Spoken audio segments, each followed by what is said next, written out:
It's going down like this, motherfucker. Nigga get mad. Say, motherfucker, what you mean you ain't gonna let me in this funky joint? Much money I done spent in here, nigga. I knew your mama when she was horn. Hump, baby. Shit, bet I do it over time. Say that, nigga. Shit. Bar, back the bar, off time. Shit, boy, I'm trying to make me some money. Boy, I'm hungry as a hog needs slop Jesus. Shit, gotta be a Jesus, cause too many black folks. Ask you something? I said, can I ask you something? Ain't I'm clean?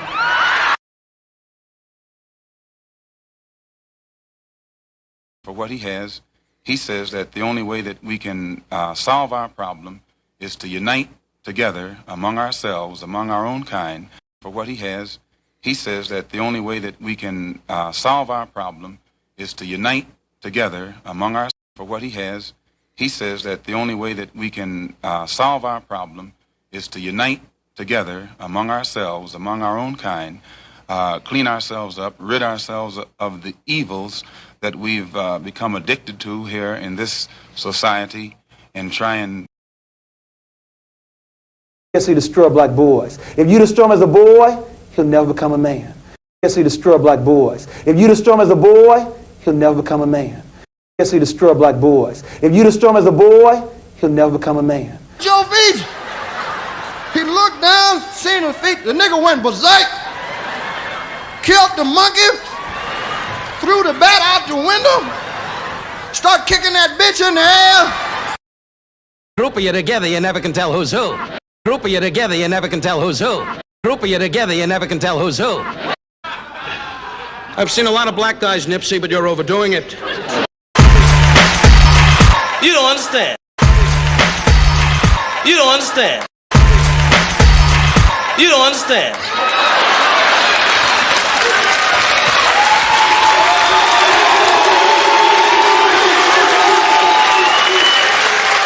I ain't scared of you motherfuckers. It's cool enough just being cool, like I am, chilling. I mean, TikTok. I mean, TikTok. I mean, TikTok.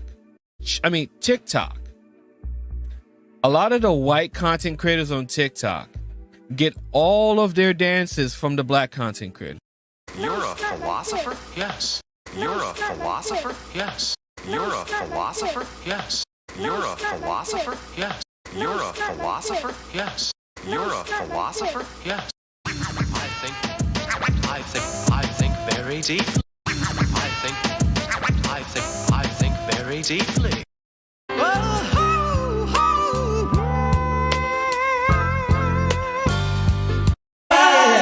Dance with me.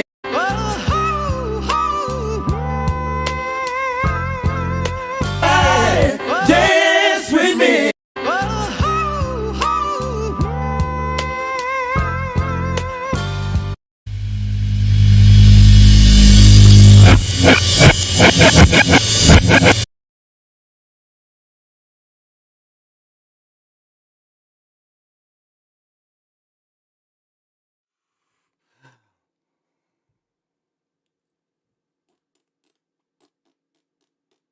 Your lines are still open. Oh shit, you can get it, nigga. You wanna get it? Used to snort cocaine, now I fiend for the check. Doing the styles on them like it's common sense. Hopped out the Benz like it's common sense. My word, can't be my equal, I don't know what you heard. The Chinese platform, you already know they don't give a fuck about your black ass. The Chinese platform, you already know they don't give a fuck about your black ass. That's the difference when you're my baby. That's how it is when you. All right, I'll come in right there. I'm sitting on the motherfucking top of the world right now.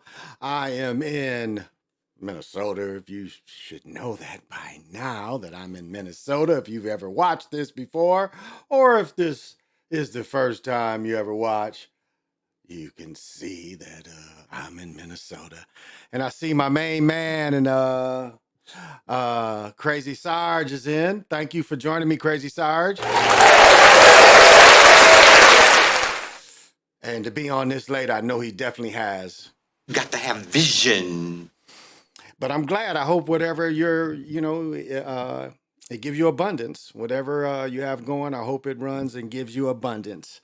Where am I at? So really, really cool. I'll start off really cool time. Sometimes you never know who could be watching you. You just never know who can be watching you. And I guess you can say it's luck or it's a place I've been. I haven't been there in a year or so, but we've been talking about going, and Saturday was a really nice time to go. So we went over to Surly Brewing Company. And wouldn't you know it, the waitress knew me and the shop manager? The shop manager they both knew me, which was very strange. I was quite surprised. They have very good food, kind of hamburger pizza place, but it's a brewing company on a major level. And I'm going to be honest, I didn't buy any beer. I drank all the beer I did get from there because yesterday, I cracked a big 64 ounce. I cracked one of those. But the manager there, they gave me the gear. They gave me the stickers and they gave me the hat and they gave me the shirt. So I can't say they're a sponsor, but I went there and the dudes knew me and I was about to buy the shit. And because they knew me, they just gave the stuff to me. So shout out to them, Surly Brewing Company. And it's by the university. We weren't far from my hospital where my specialist practiced. But again, we weren't far from the university. Surly is basically in what they call the old mill district. I think it's a converted mill. And I tell you, this Saturday, if you were here, they gave a monster concert. First, what they were doing was they were giving, reason we went down there was it's supposed to be, what do they call it? Adopt pit bulls. It was adopt pit bulls down there. We got there too late for that. We got there too late for the adopted pit bulls. But they were having a huge concert. Who they had, I was trying to read through. I can't really remember, but they were setting up, and we could have spent the whole day there. I mean, they have cornhole. They've expanded it since I was there last, but they have cornhole there, decent food, but they got a million beers. I like their coffee. I think it's coffee. It's coffee brown. But when you're out here anywhere in Minneapolis, the beer you're going to see the most is Surly Furious. Now, I'm not a great IPA fan, but if it's a chance to have some good draft beer, I will get a Surly Furious. So, but I don't have that tonight because I bought a case. You know me, I bought a case of Great Lakes, and they would understand too. Because I did Growler. I drank their Growler up last night. I couldn't help myself. We stayed up kind of late. I was listening to Super Slide late, and I got kind of twisted, And right now, it's raining like a motherfucker, so it does not look like it's going to be any pickleball in the morning for me because it's raining hard as hell, and the court's going to be wet. So I'm thinking if I'm playing pickleball, it's going to be closer to 10-11. And so, they wouldn't be upset at Surly to know my favorite beer is Great Lakes. They asked me, and I tell you, you guys don't really, their coffee one isn't Great Lakes, but their coffee one is good. But Surly Furious, if you ever come across it, you like IPAs, it has a nice kick. Now, I drank this, and I think this is called, this is my favorite beer. They got, one of my favorites is called Darkness Russian Imperial Stout. It is 12%, which is like drinking wine. It is strong as hell. You can get a bottle. I think the bottle is about $20. You can get about a 22-ounce bottle for about $20 of this stuff. And they make special editions too. They make aged ones also. And what I like about it is also it has a taste of bourbon because it's been aged in bourbon barrels. So hope, if you like that kind of thing. But that was, my day yesterday. That was my day yesterday. Special editions too. They make aged. So, I told you we had the big party for my daughter and oh my goodness, school shopping, like nigga. If y'all know what Lululemon is, this shit is the children love it. And it's like the bras be 50, the pants, the little jogger like pants be 100, but they them kind of brand. Good quality material, but damn if they didn't put a big dip in me. I mean, that came out of that joint. Man, it was 5 things and damn near spent $500-600 on this shit. And that's not counting let me see, that's not counting we bought her the Apple Watch. That was a couple $100. Them Converse I got her, that was 90. so we put about I don't know, almost $1,000. And you know, everything is too back to school. So getting her clothes, I must have spent $400 in Macy's. Bought her a matching Nike outfit in Finish Line. Finish Line. I bought me a hoodie in Finish Line. So yeah, and spend some money. And then we went out to eat. And it's like it's funny. We went out to eat. It's called Redstone, I think it's called here. And what's interesting, I was wondering because they offer it's cheesy hash or cheesy, not like hash brown, cheesy hash brown. And then they put a patty on top of it. Then they gave you a bunch of vegetables, but the shit is only like this high and this round. And I was asking the lady, and the lady's like, no, it's big, it's big. It wasn't big. It was the same thing I had before. I should have got a burger. And my daughter got steak. She didn't really like it. My mother got steak. Again, my daughter would make all the steak. I don't like ligaments and I don't like fat. My daughter eat all that shit. But shit wasn't good enough and she didn't eat it. So, oh, and when this heats up, I'm on the Unicorn Luca. And so, yeah, I gotta wait till it heats up. But who else is in the party? People that have come with me tonight. Chris Mathis, thank you for joining.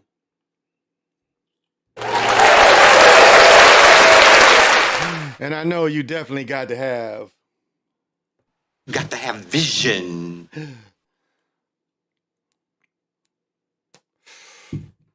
And who else is here? Jeffrey Lane, thank you for joining. And I know you definitely got to have vision. El Dragon Amaru Khan, thank you for joining me. And I know you definitely got to have vision. All right. Hey, hello, everyone. Sorry I'm late. I was helping out in Maui. I just flew back. I used my heat vision to stop the fires. I can dig it. Hey, B. Brown, what's happening?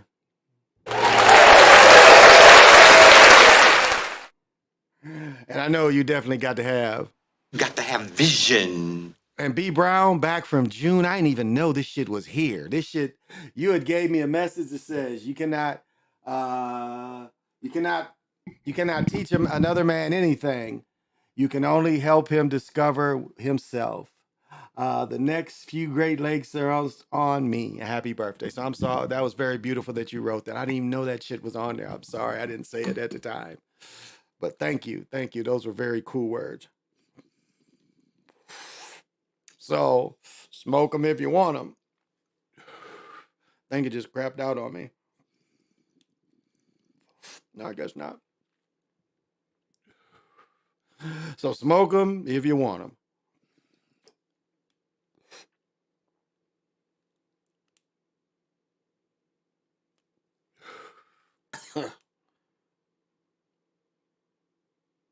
Guess it doesn't want to turn off.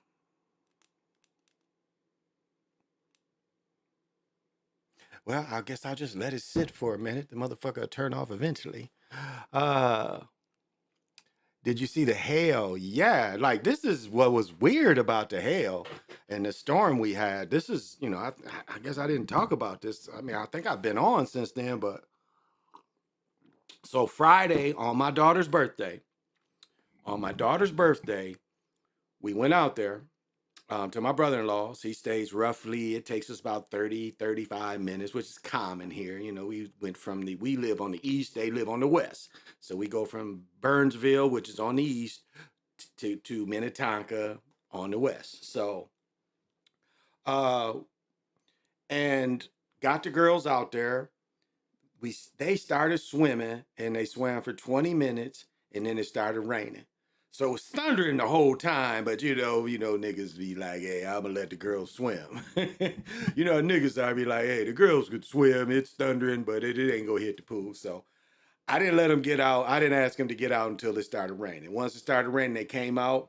My brother-in-law has a fire stick, so I think they started watching because one of the girls hadn't watched what is it called? The dude in the sewer? Mario.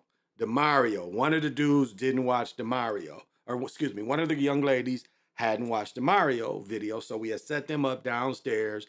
They got a big, huge TV downstairs, and they started watching Mario Brothers.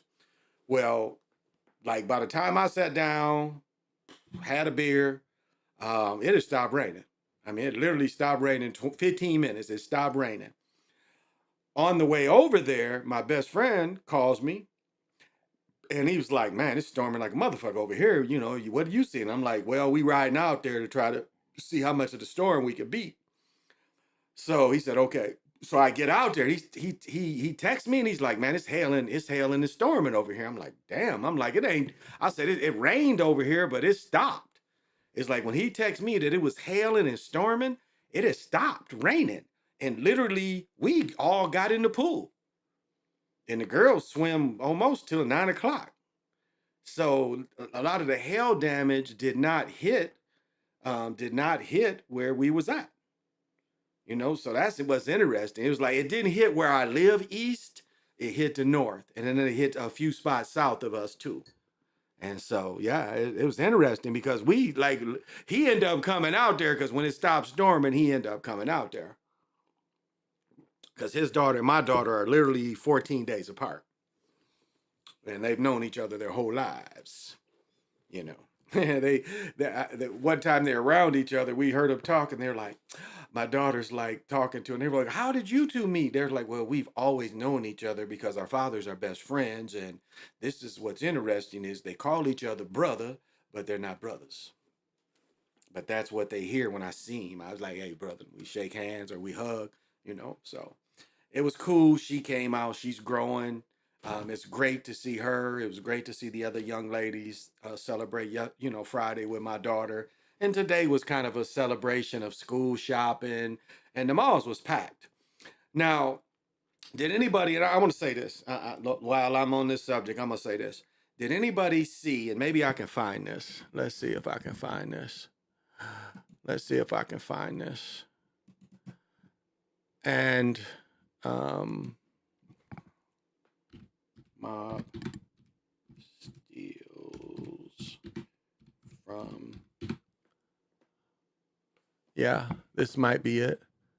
Let's see if this is the one today. Let's see. Yes, right here. Yeah, I want to show this because I want you to think about this. Now, if you know me, I shop a lot. This is the shopping capital. And I've said this before. Niggas don't look good here and don't dress good here. You got no excuse. Clothes are so affordable. There's no tax on clothes. So clothes are so affordable here. I mean, we got outlets. We got outlets here. We got 2 big ass outlets and we got the Mall of America. But the probably the nicest mall here is probably Ridgedale. And I went yesterday and I went again today. Their Macy's is by far the nicest. Their Macy's in Ridgedale Mall is nicer than the one in Mall of America. It's kind of interesting when you go to the polo shop inside of Macy's at Ridgedale. When you go into it, you start hearing like like raindrops almost, and it's a type of motion detector, motion sensor that sees you. And so it's kind of, but that mall is nice. Where we had, I think it's called Redstone, is where we had dinner, dinner. But it was a great experience going to the mall, all the parents out there shopping, all the children, high schoolers, everybody's out there shopping. But what I'm about to show you, and it's interesting, it shows you that it was fabricated and by who fabricated it before. Because think about what was done when they shut everything down. Amazon really benefited, didn't they? Amazon really benefited. And then when the stores started opening, all of a sudden they saying flash mobs is going in these stores stealing stuff.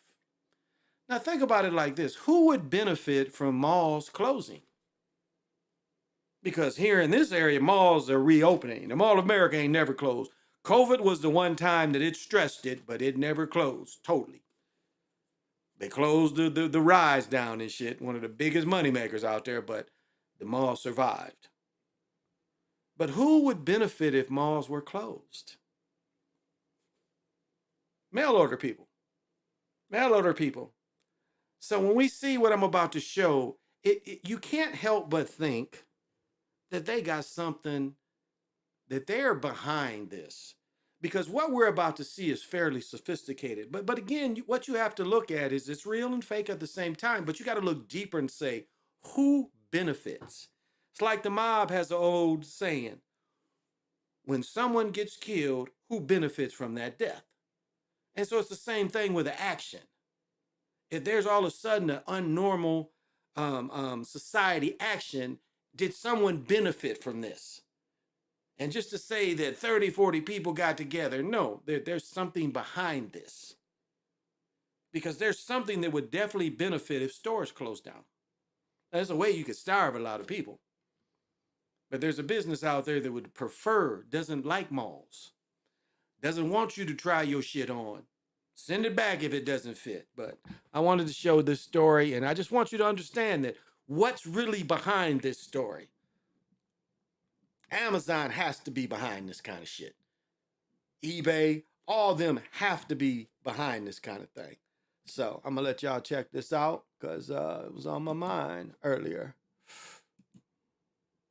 Park, a large group of masked thieves have smashed display cases and stolen merchandise from Nordstrom. That's in the Westfield Topanga Mall. Let's go right to Jennifer McGraw. She's live in Canoga Park now. She's got the latest from there. Jennifer? Rick and Sandy, as you can imagine, the mall is packed. It's Saturday evening. You can't find a parking spot. So definitely frightening for shoppers and employees who were in the store at the time as several thieves entered. And some of this, it was caught on camera.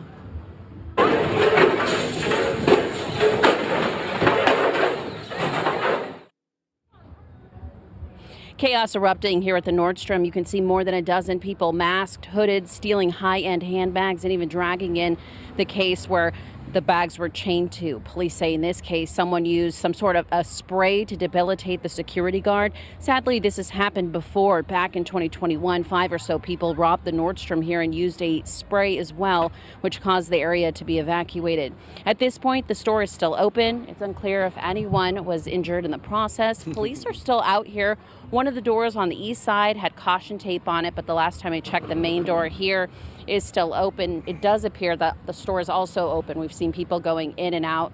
Employees inside have been cleaning up the mess. No doubt these thieves got away with thousands of dollars of high-end bags. It's unclear at this point just how many handbags or if that's all that was taken. It's unclear if it's any jewelry or any other sort of merchandise. We don't believe any employees or shoppers were injured at this point, but police are looking for more than a dozen people. Initial reports were 20 to 50 thieves. It's unclear if the number's as high as 50, but tons of people obviously. Yeah, so there's a sophistication behind this. That's my point. Oh, there he is. There's my main man from Japan who's running things down in Ohio. PJ Allen. And I never ask him if he has to control his... My bitches. You saying you can't control your bitches? What? Because I know he always controls his, and he's definitely got to have vision. There you go. There you go. Yes, I did see the Demeter. Didn't I break that down? I saw the Demeter Thursday. It opened up Thursday. Didn't I talk about that? Yeah, I saw the Demeter on Thursday. I thought I broke it down, but maybe I didn't. Yeah, I saw the Demeter on Thursday. And what's interesting is in the beginning, the crew comes in. Well, no, like so what they show you is the gypsies. That's what they kind of showing you. The gypsies bringing all these big crates, and the crates are going to Europe. It's all paid in gold. They get a bonus for not stopping. They get overpaid. So the gypsies know what this shit is, and the gypsies pay too much. He's like, this is more than I'm charging. He's like, keep it.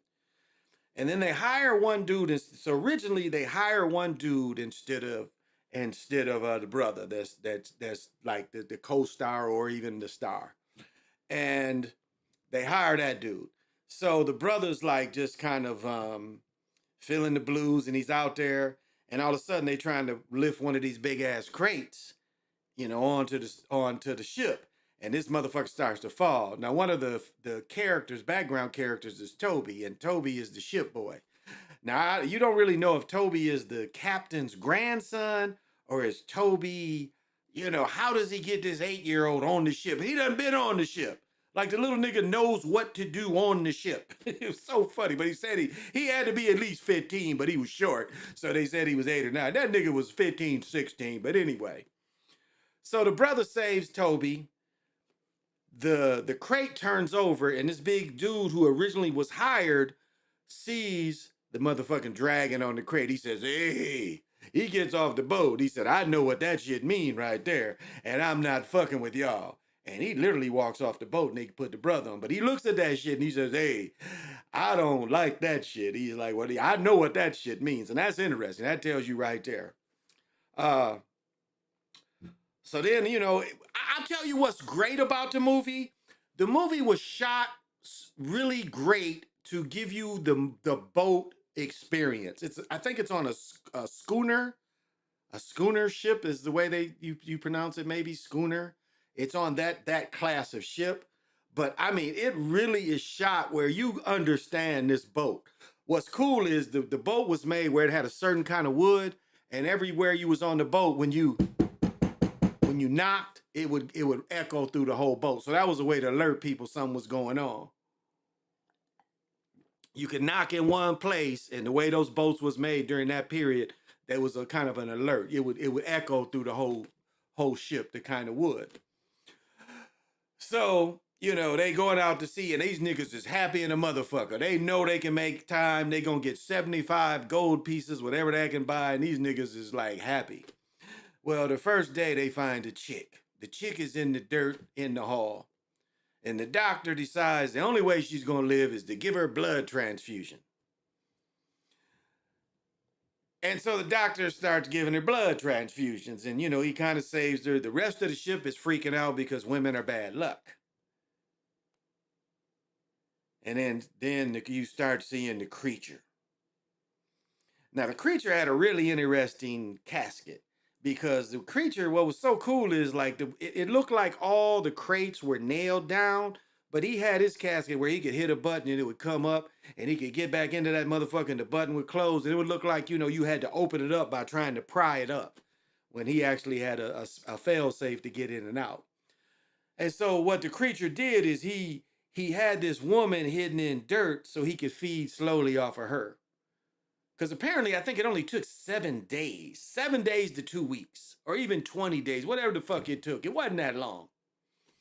And one by one, it's now, remember, this is the Dracula from the first silent movie. It's the Dracula from the first silent movie. Let's see if we can find some shit.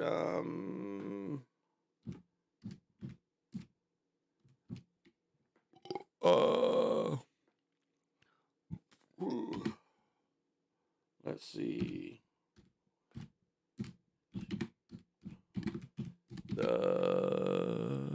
Here we go.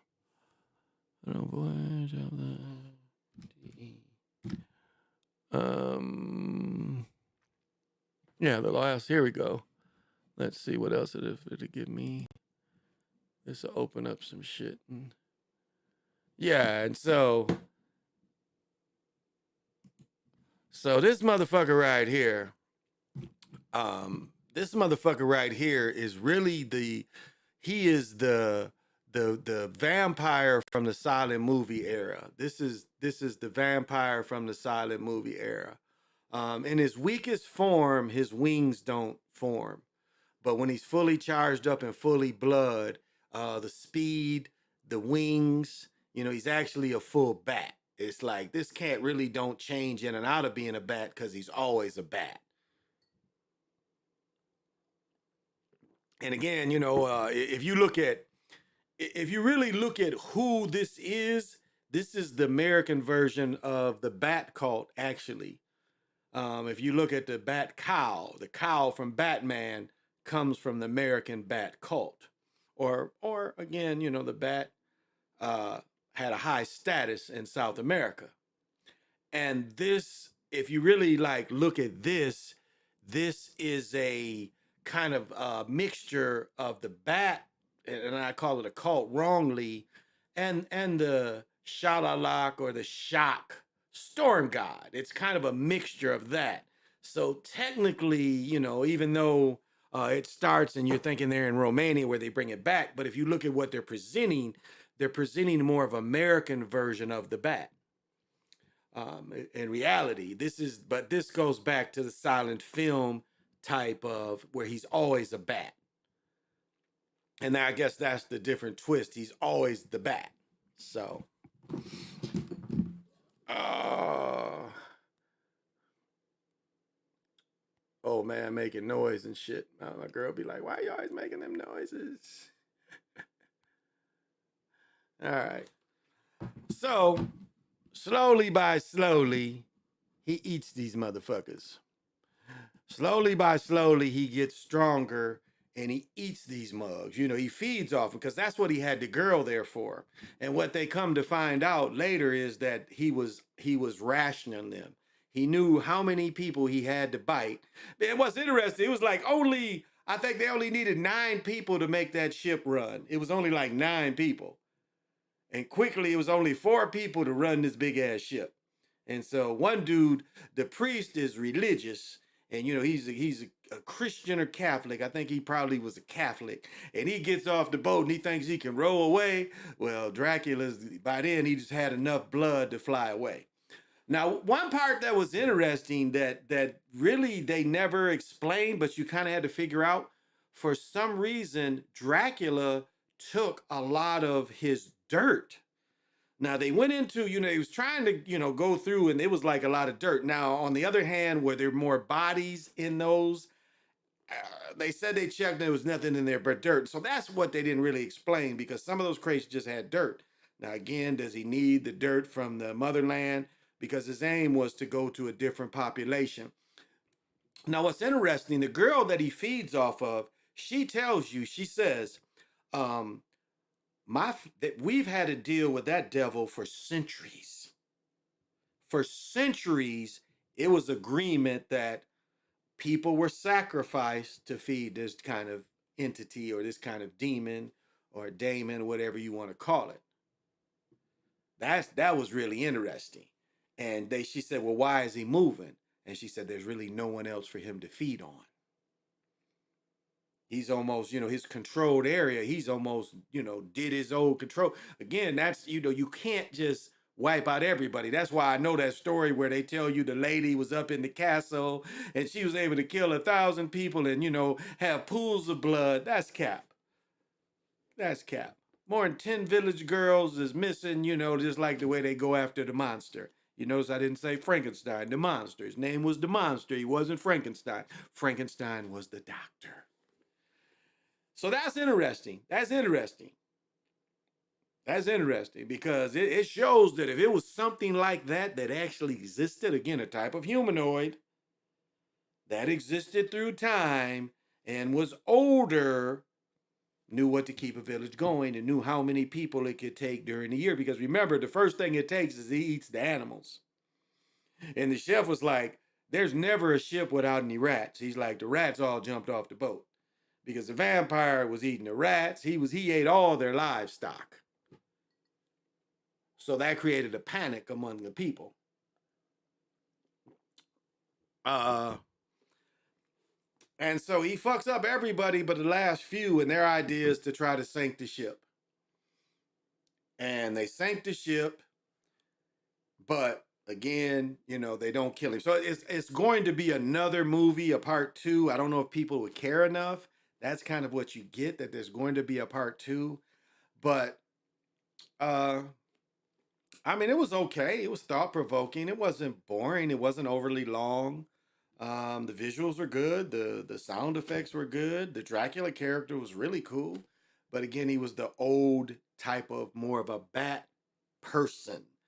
Truly a Batman. I would say that. This Dracula is truly a Batman because he's wings. He always has his wings.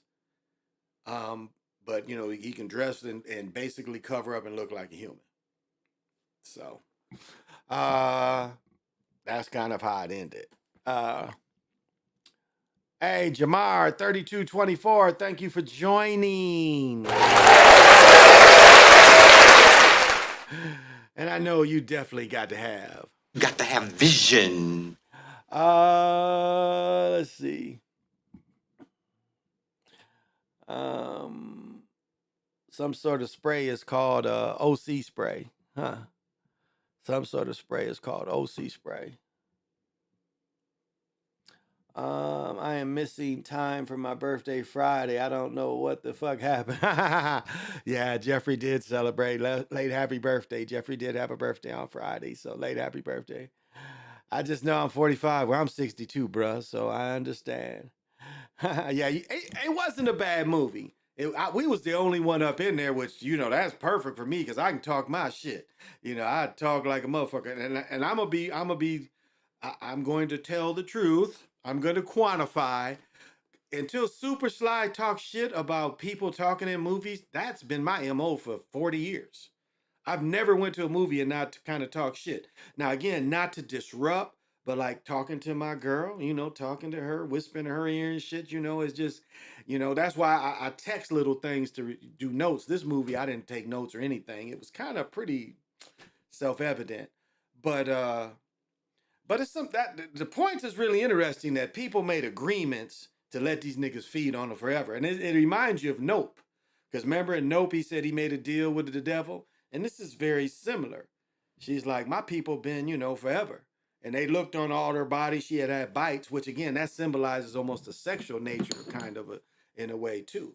So, and they said it didn't do good. I think it only pulled in $6 million this weekend, which, about $50 was for me. Well, not the beer and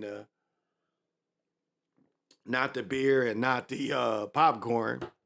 And it's funny, when you eat popcorn at the movies, you got to make sure, do not let them trick you into giving you that oil.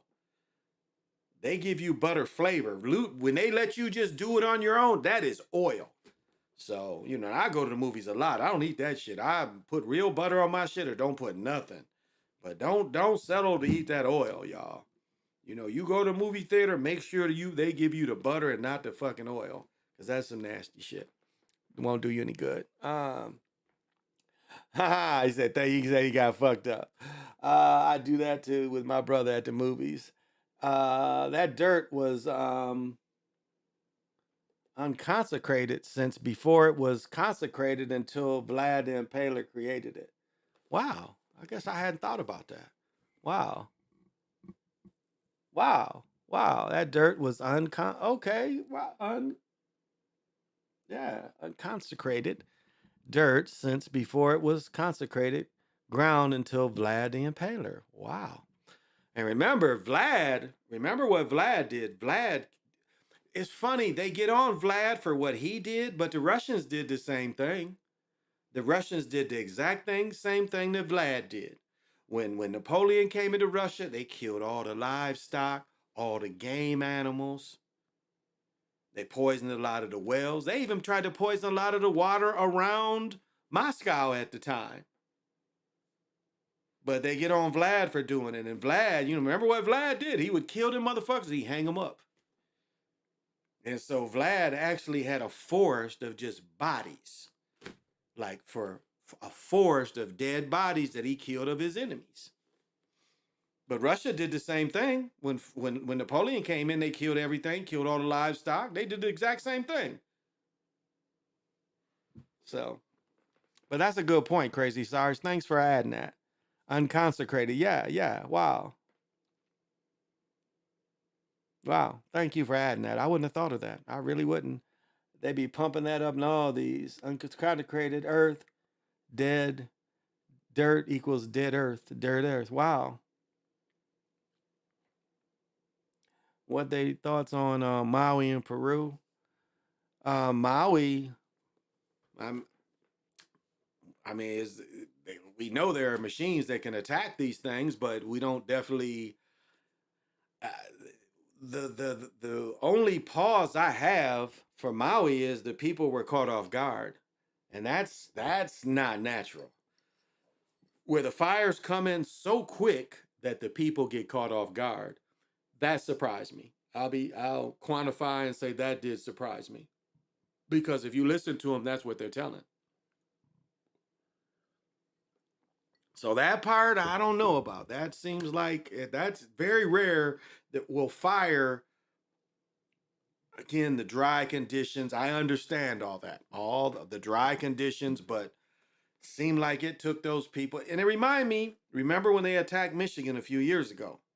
And it looked like they attacked Michigan with, they said it was, what do you call it? What the motivite is. They said the tektites was coming, the meteorites. But it was, when they looked at, like even the fires that happened in Colorado, the fires that happened out west, you could see where some type of energy weapon had became in use. And that's not conjecture. That's just looking at some things that when things burn, they burn everything. And then you see none of the trees are burned, which is not natural. Now, I guess you could say, well, the tree got a lot of water in it. Not hot as those fires were. Not hot as those fires were. That seemed very unnatural. So, Vlad was also eating and drinking the blood of the people. I don't know about all that. He was fighting a war. I don't know if he had time for all that. Can a wildfire happen like that to people? It just depends. I mean, you've got to be around a lot of nature, to really get it. If you're not around a lot of nature. But remember, all our houses are fire. Now, what's interesting, and I don't know, I don't know if you can see it, but like there's a sprinkler in my joint. This townhouse has sprinklers in it. So if there's a fire in any of these rooms, if I'm smoking weed too much, this motherfucker might spray the fuck out of me. So it's, new houses have to have sprinklers in them. Not just like all the houses, townhouses, new apartments, they got to have sprinklers in every room. That's how they're built here. So, a boat bumped into the water, that can happen. Yeah.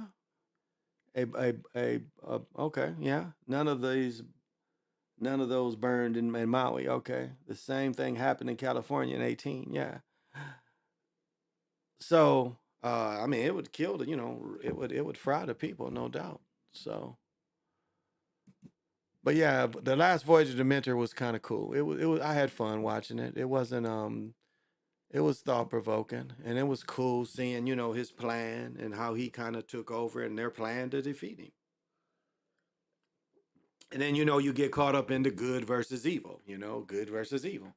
And whose sides do you take? Who do you look at, like, this being needs to survive, so he's done all these things to he needs another area. He needs a bigger city to operate in. Because again, if you wipe out too many people, even though you made an agreement, it's not you're going to start wiping out too many people. One of the guys that was in the Fantastic Seven with Denzel, he played the Mexican brother. He's in this movie too. He's on the ship.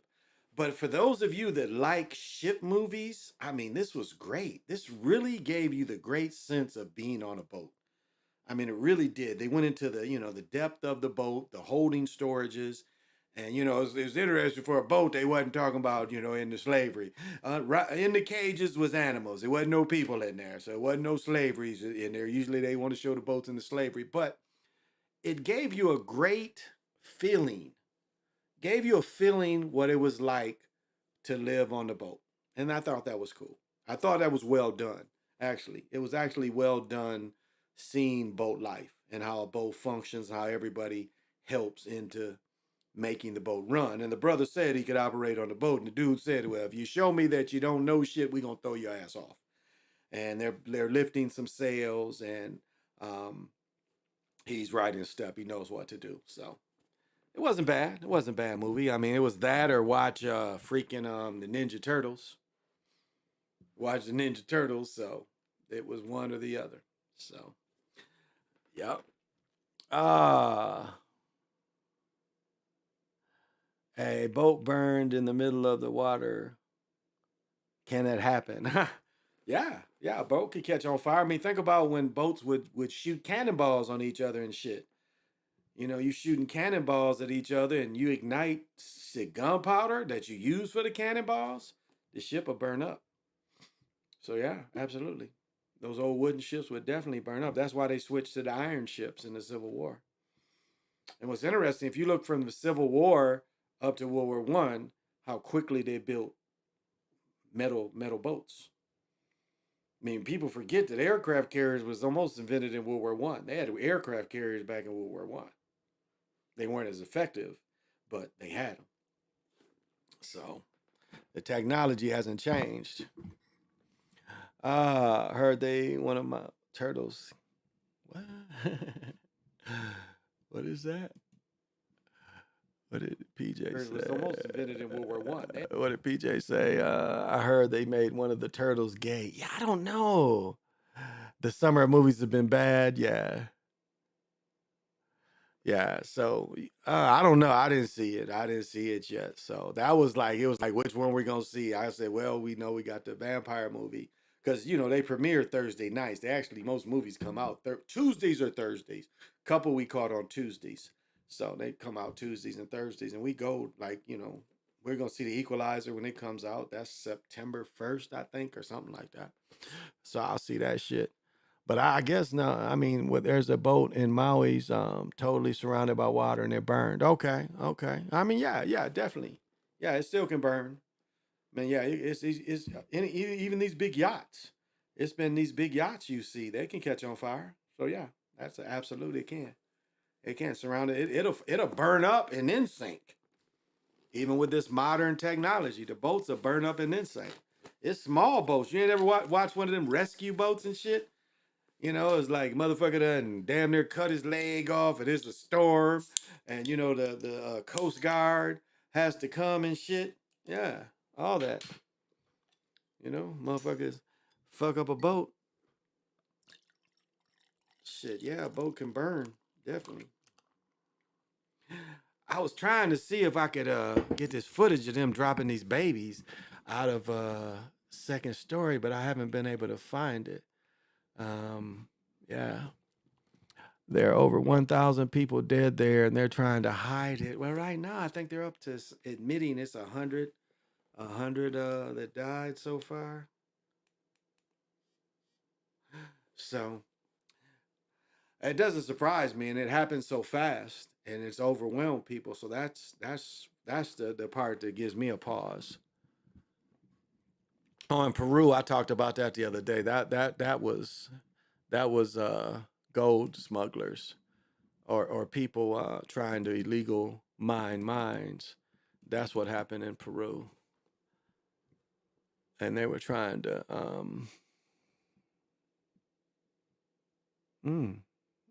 okay. So that's what happened there. Where is it? Okay. Yeah, I was trying to catch the video of them throwing this damn baby out the window. And these dudes catching it, but I don't know if I can catch it. I don't know if I haven't been able to find it. Let's see. Oh, and the Timberwolves. I got to show there. Now I guess we had another shooting.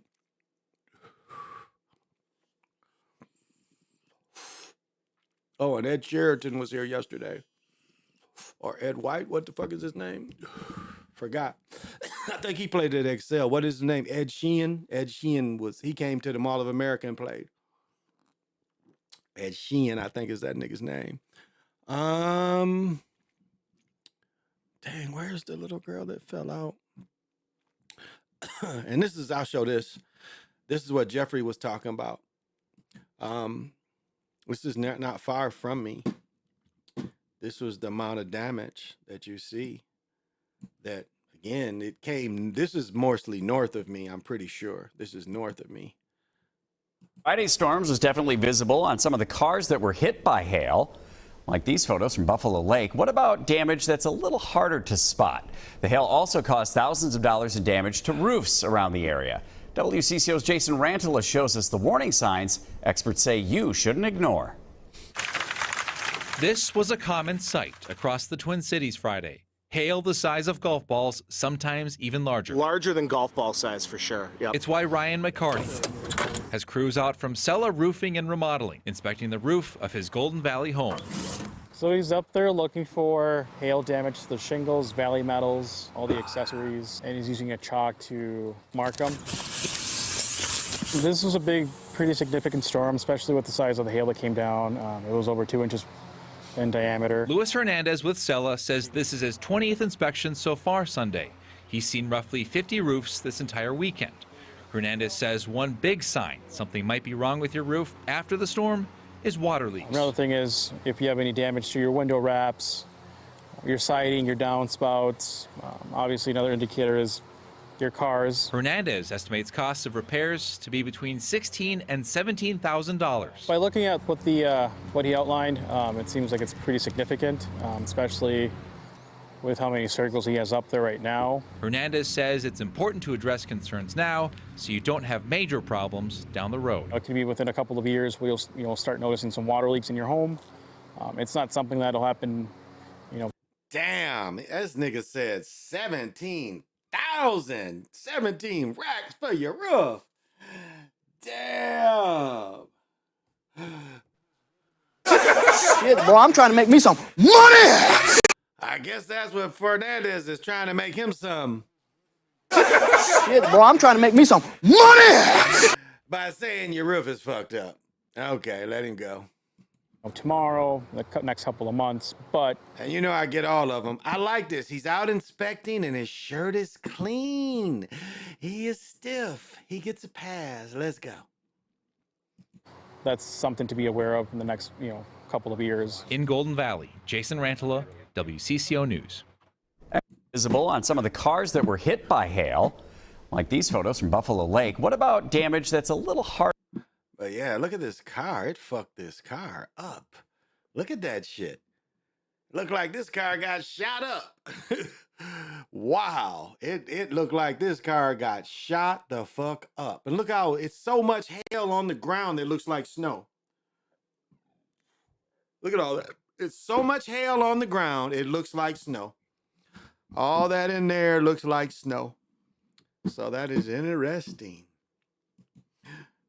That is interesting. Whew. No. Where is where they dropped the baby out the door? Window.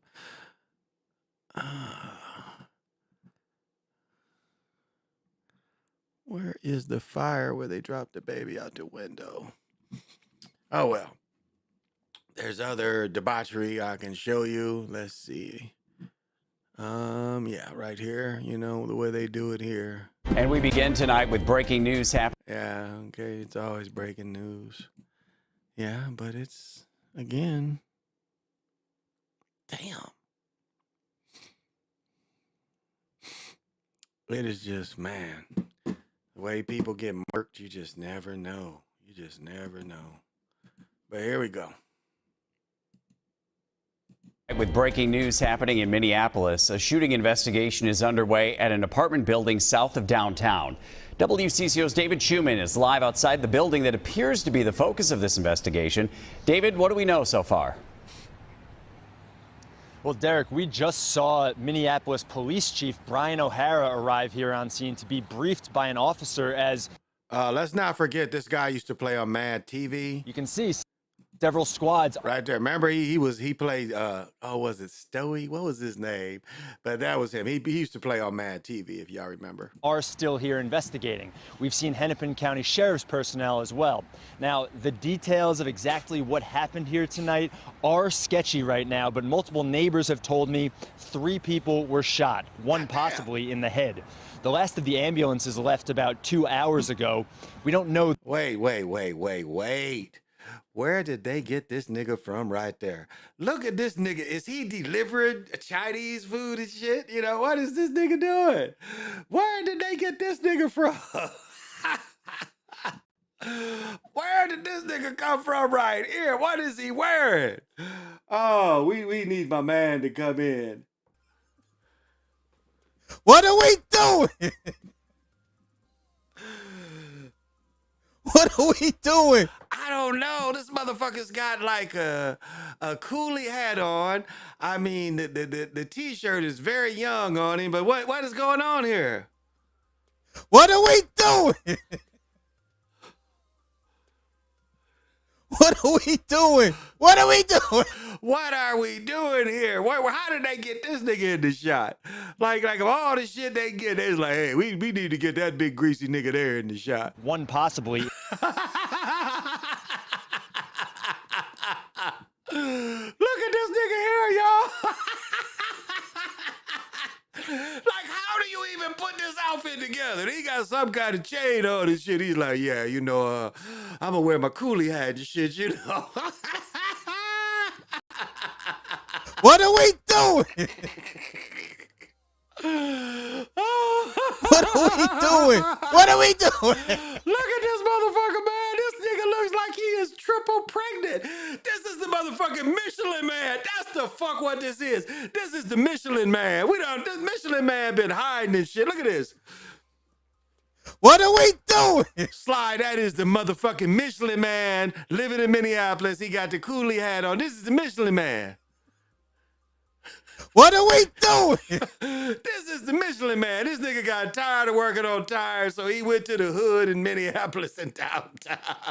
Look at this motherfucker, man. Look at this nigga here. God damn, his arms ain't that big. You see his whole. This is the Michelin Man like a motherfucker, but okay, I'm sorry. Let him tell the story. In the head.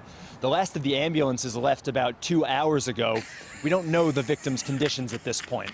Talked to a woman named Michelle who lives in the building and just got back home tonight from I know it ain't funny, but the motherfucker said he talked to somebody named Michelle. God damn. It's like he had to come up with. You couldn't interview Michelle, but you had to bring Michelle up. Well, I guess it's not Michelle. Okay, let's go. a weekend in Chicago.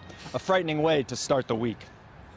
My neighbor knocked on the door and she was like, Michelle, 3 people got shot on the 2nd floor. It's crazy, it's scary. I'm ready to move. Like AS. Damn, what is it, honey? Tell us again. What is it? What's happening? Ready to move. Like ASAP. AS what? It's scary. I'm ready to move. It's scary. I'm ready to move. 2nd floor. It's crazy, it's scary. I'm ready to move. Like ASAP, like chick, the way you dress, you ain't moving no time soon. This jacket, probably you got it from the Goodwill. You ain't moving nowhere, baby. Ain't nobody rushing to get this type of booty here. This is like, you really gotta be like thirsty to go after her. And this may be Michelle, I don't know. Let's go. I wish they would let me break my lease. You can't afford to break your lease. You just cap. This is cap. She ain't going nowhere. Right now, this bitch is laying in that same apartment with Jeffrey Dahmer done killed 3 people underneath. And tell me this ain't Mad TV like a motherfucker. But anyway, let's go. A lot of children live in these buildings, and we saw a large group of them gathered in the doorway behind me before, just watching everything. Michelle said, okay, I think, yes, we did see children. When we saw the big greasy ass nigga, he's around all these children. Like, isn't this like horrible where they live? There's no grass. There's nowhere really to play. Like there's nothing to do but this building with the the Michelin Man and shit. What's the Michelin Man doing there and shit? But yeah, there's a lot of children, like you said. That's the Michelin Man like a motherfucker. Oh, I'm sorry. I feel sorry for the family, but goddamn, I didn't expect to see the Michelin Man with a coolie hat on. I was caught off guard. Minnesotans welcome heavy rain. No, we don't know. I wanted to show. They did see this. You would think they have this. Oh yes, I did show this. Maybe not. Maybe I thought I did though. Yeah. I showed this. But yeah, Ed Sheridan was here this weekend. I'm not gonna pay to see this motherfucker. Wow, I cannot find where they throw that little girl out the second floor. Let's just searches missing. Wow. No, I can't. Extremely. Yeah, I don't see that one. Where they threw the baby out the window. I caught it the other day and I didn't know which news service it was on. And they show them throw the damn. Oh, but I'll show this. Oh, you know I'm gonna be all in this. Oh, you know me. You know me. I'm like, well, I'll let them watch. I'm gonna have one of these. You can bet that. Bet that. I don't know who this greasy nigga is singing, but let's go. Platinum recording artist, Minnesota's own Young Gravy. He's not only performing on the stage right now, but he is rocking the 23-24 City Edition uniforms for the Minnesota Timberwolves. Fans, make some noise for Young Gravy.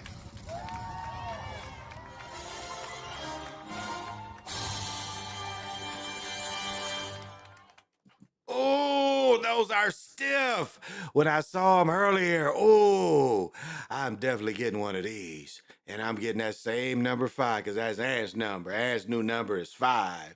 But I don't know what to think about this Young Gravy. Like, the nigga's like white gravy, obviously. You know, like when you get a chicken fried steak or chicken fried chicken, country fried chicken, you know, you put white gravy on it, a lot of pepper.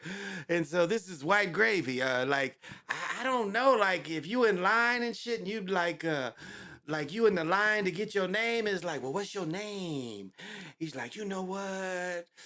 My family was always into food and shit, and I just think it's a good name to, you know, I don't have to say I'm the white boy or the European, but I just say, you know, I'll call myself White Gravy. And they'll kind of know my flavor.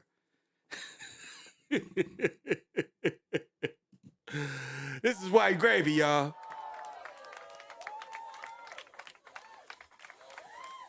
Damn, don't let him rap. That's a beautiful jersey. I like it though. Y'all dig? We don't want to hear you rap. No, don't let this nigga rap. White Gravy. Okay, I don't think I want to. Do y'all want to hear White Gravy rap? Who wants to hear White Gravy rap? Does anybody want to hear White Gravy? Who wants to hear White Gravy? Let's go, White Gravy. Let's go. I'm feeling it. Ooh, White Gravy. White Gravy. White Gravy's in the house. White Gravy. White Gravy. White Gravy's in the house. White Gravy. White Gravy. White Gravy. Ooh.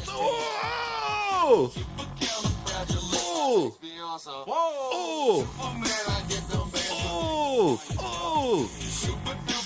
Ooh. Ooh. White Gravy. White Gravy. White Gravy. White Gravy. Driving crazy. White Gravy. Driving crazy. White Gravy. He driving crazy. White Gravy. I'm White Gravy. I like pepper. Put your pepper on your steak. Oh, no more White Gravy. Ooh, get funky with us, White Gravy. Get funky with us. He's from Wayzata. Some hands up, let's go. Hands up for what? But okay, let's get our hands up. White Gravy. Give us 60 more.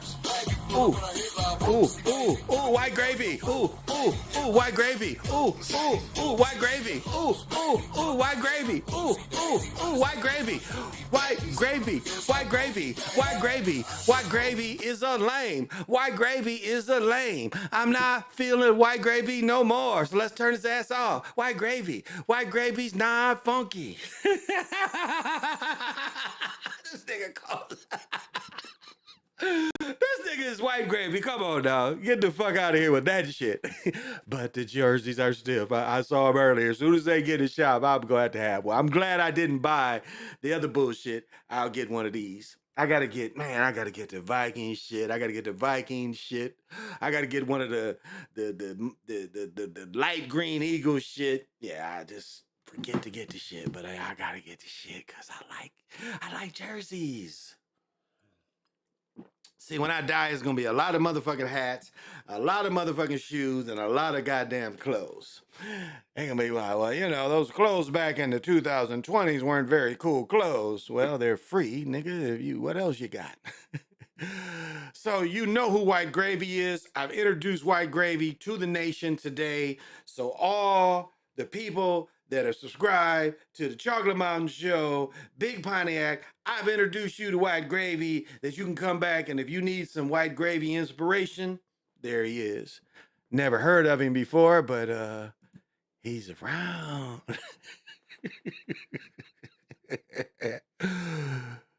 Minnesotans look to rebuild. What the fuck can you rebuild? What? You weren't even there. White Gravy. I just don't know what to do with White Gravy. Let's see. Damn, where did they throw that girl out the window? Man, I can't find that.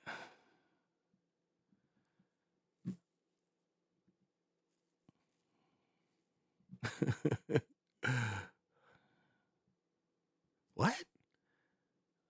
St. Paul murder victim's funeral held in violation of court order. I don't know what the fuck that means.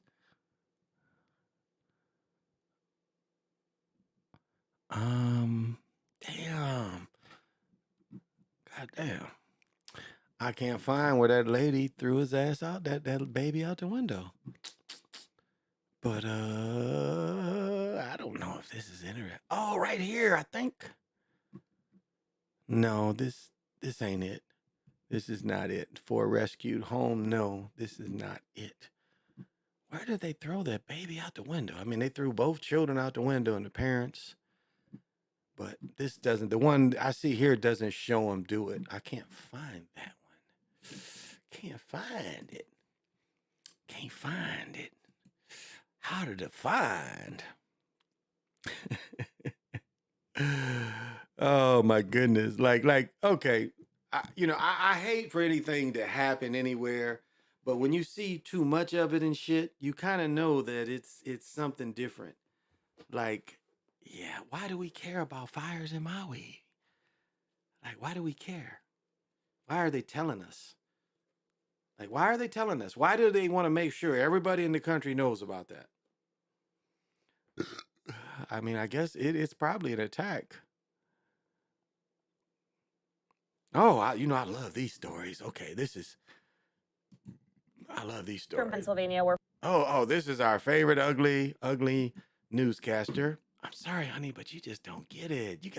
Nothing about you is stiff at all, but let them tell it. Let's let them tell it. over the weekend. Let's listen and hear this update live as it's happening. Next on Live Now from Fox.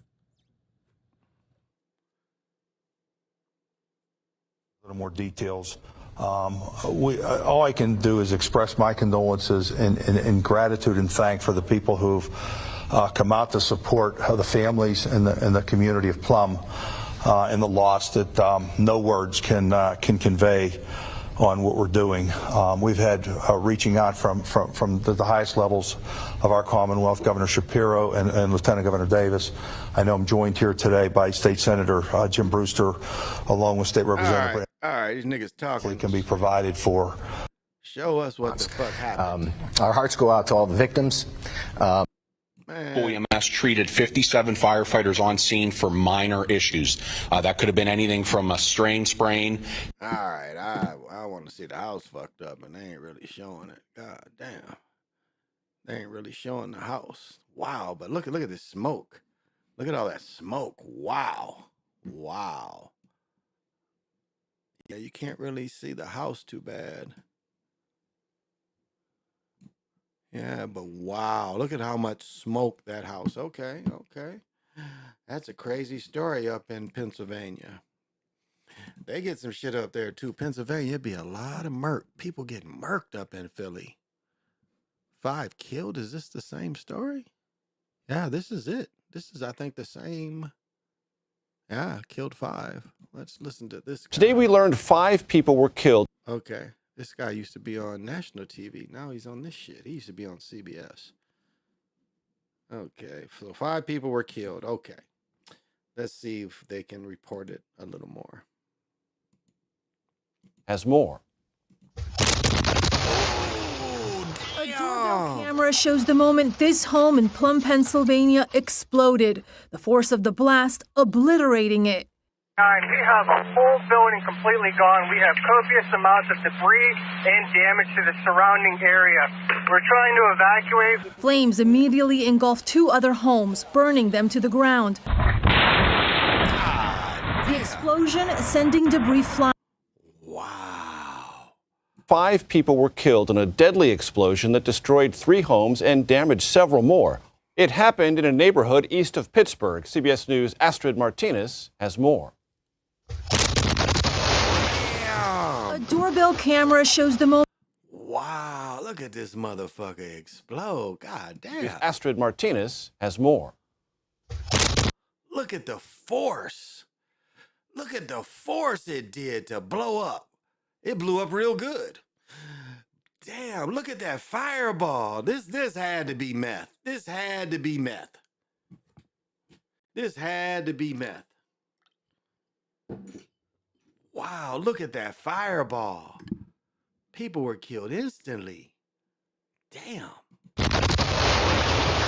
A doorbell camera shows the moment this home in Plum, Pennsylvania exploded. The force of the blast obliterating it. We have a whole building completely gone. Look at that. Look at this lot. Just nothing's left. Nothing's left of these lots. Look at that. Wow. Had to be meth. Have copious amounts of debris and damage to the surrounding area. We're trying to evacuate. Flames immediately engulfed 2 other homes, burning them to the ground. The explosion sending debris flying, damaging many homes in the neighborhood, shattering windows and destroying cars. George Emanuel lives on the street. It was scary. It was very scary. Your hairdo is very scary, but let's go. It was like hell on earth over there. The blast heard more than a mile away by families at a baseball game. What the hell was that? This fire is going to be deemed a defensive fire. I need everyone out of the structure. Firefighters from at least 18 departments worked to douse the flames and rescue others buried in rubble. An official says representatives from several gas companies were also called to the scene. At this point, we can share that our system was operating as designed. Among the 5 dead, a child, their ages and identities yet to be released. Another person was critically hurt. There have been at least. Look at that destruction. Wow. Wow. Wow, this is amazing. I mean, this was a couple big ass cribs, and look, it's like this one just completely is gone. Now, is this got to be the other crib that's caught on fire right here, but this crib, I don't know if this was another crib. Because there's a pool here, but that's a crib and that's the pool. Okay, so this looks like all one property right here. And then it caught that house on fire and probably this one. Wow, look at that. Like, it had to be meth. Look at how it completely burned, totally burned these cars. Damn.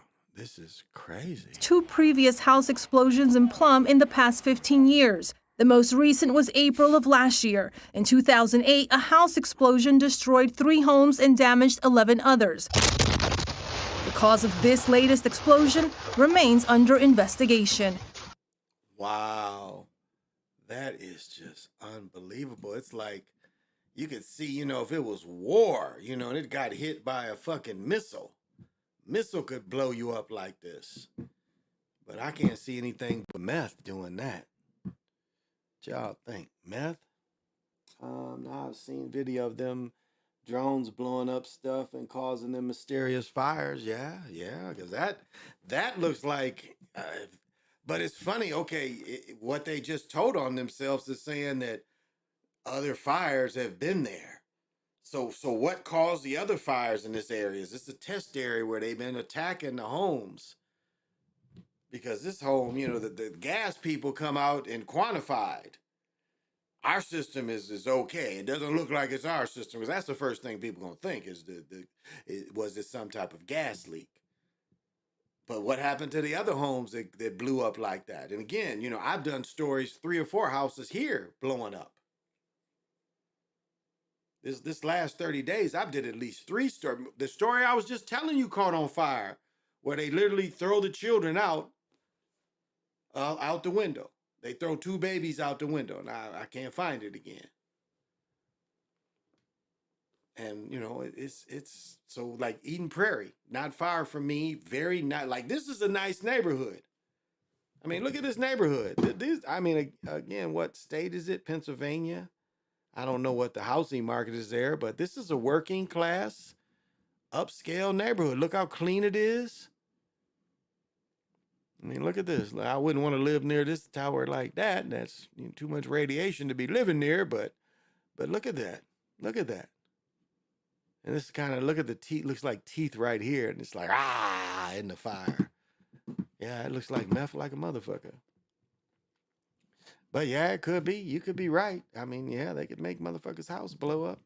You know, they talking about the war in Ukraine. They sending drones to to Russia and shit.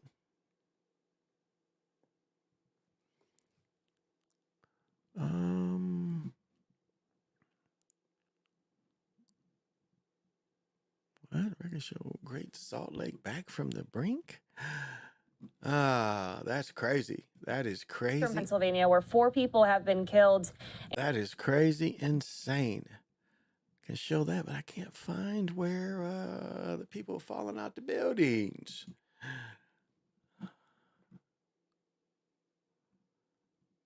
Yeah, it's tough all over. Will Kane's mom forced to flee out of Maui. See, they want everybody to know about this shit. So when it's like, I don't know. It's sometimes when they want everybody to know about some shit. Where's Carrie Levin? Here we go. I don't know if I want to, you know, I'm thinking there's something else to it. I'm thinking there's definitely why are they concentrating? You want to concentrate your thoughts on it. Well, damn. I didn't hear all this.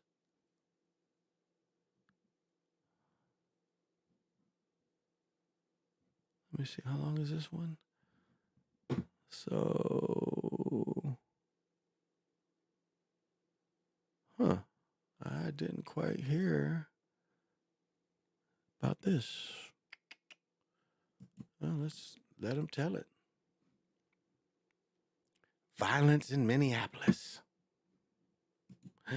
Violence in Minneapolis. Isn't it funny? Check this out. Check how they do it with violence. It's violence and she wears red. And then you got the red there. But this is violence in Minneapolis, y'all. Let's hear what this ugly chick got to say. We're following developing news after a violent Friday night in Minneapolis. Police say a man was killed and 6 others were hurt in a shooting on the city's south side. As Kaya Edwards shows us, it happened during a punk rock concert.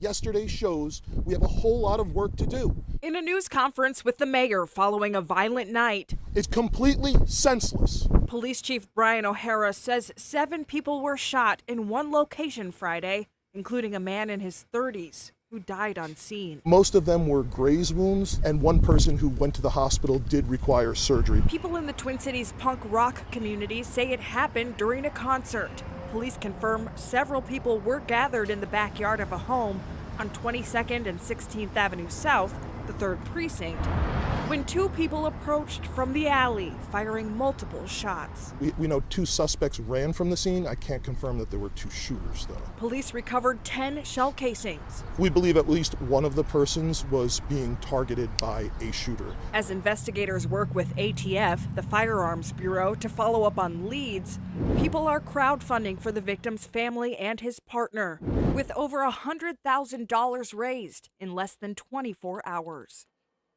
Tonight, we are seeing some local punk rock bands pull out of concerts. A punk rock themed flea market was also canceled to give people time to grieve. Carla? All right. Well, damn, she's kind of cute. She's kind of cute.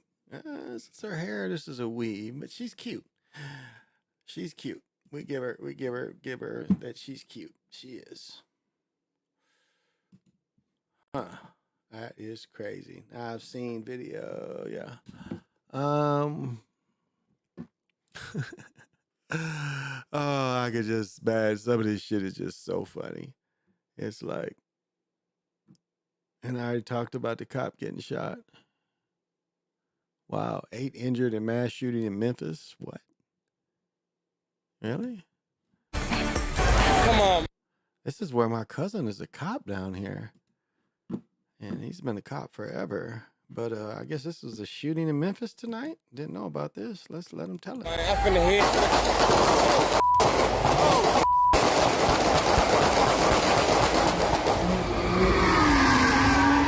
Oh, it's over with. Oh, shots fired in downtown Memphis. We're beginning with breaking news tonight at 10. You can hear those rounds of gunshots as 8 people were shot in downtown Memphis overnight. This video, captured by Blackwood News, shows those scary moments as they unfold early this morning. And this wasn't the only incident keeping officers busy in the entertainment district. Good evening. Thanks for being with us. I'm Shay Arthur. Let's get right to WREG's Jordan James, who is live downtown tonight. And Jordan, I understand you spoke with the man who actually captured that video and witnessed that chaos unfold. What's he telling you tonight? Hey, Shay, that man, like so many others, is counting their blessings when you consider the chaos which unfolded behind me and hours later leading to an increased presence from law enforcement.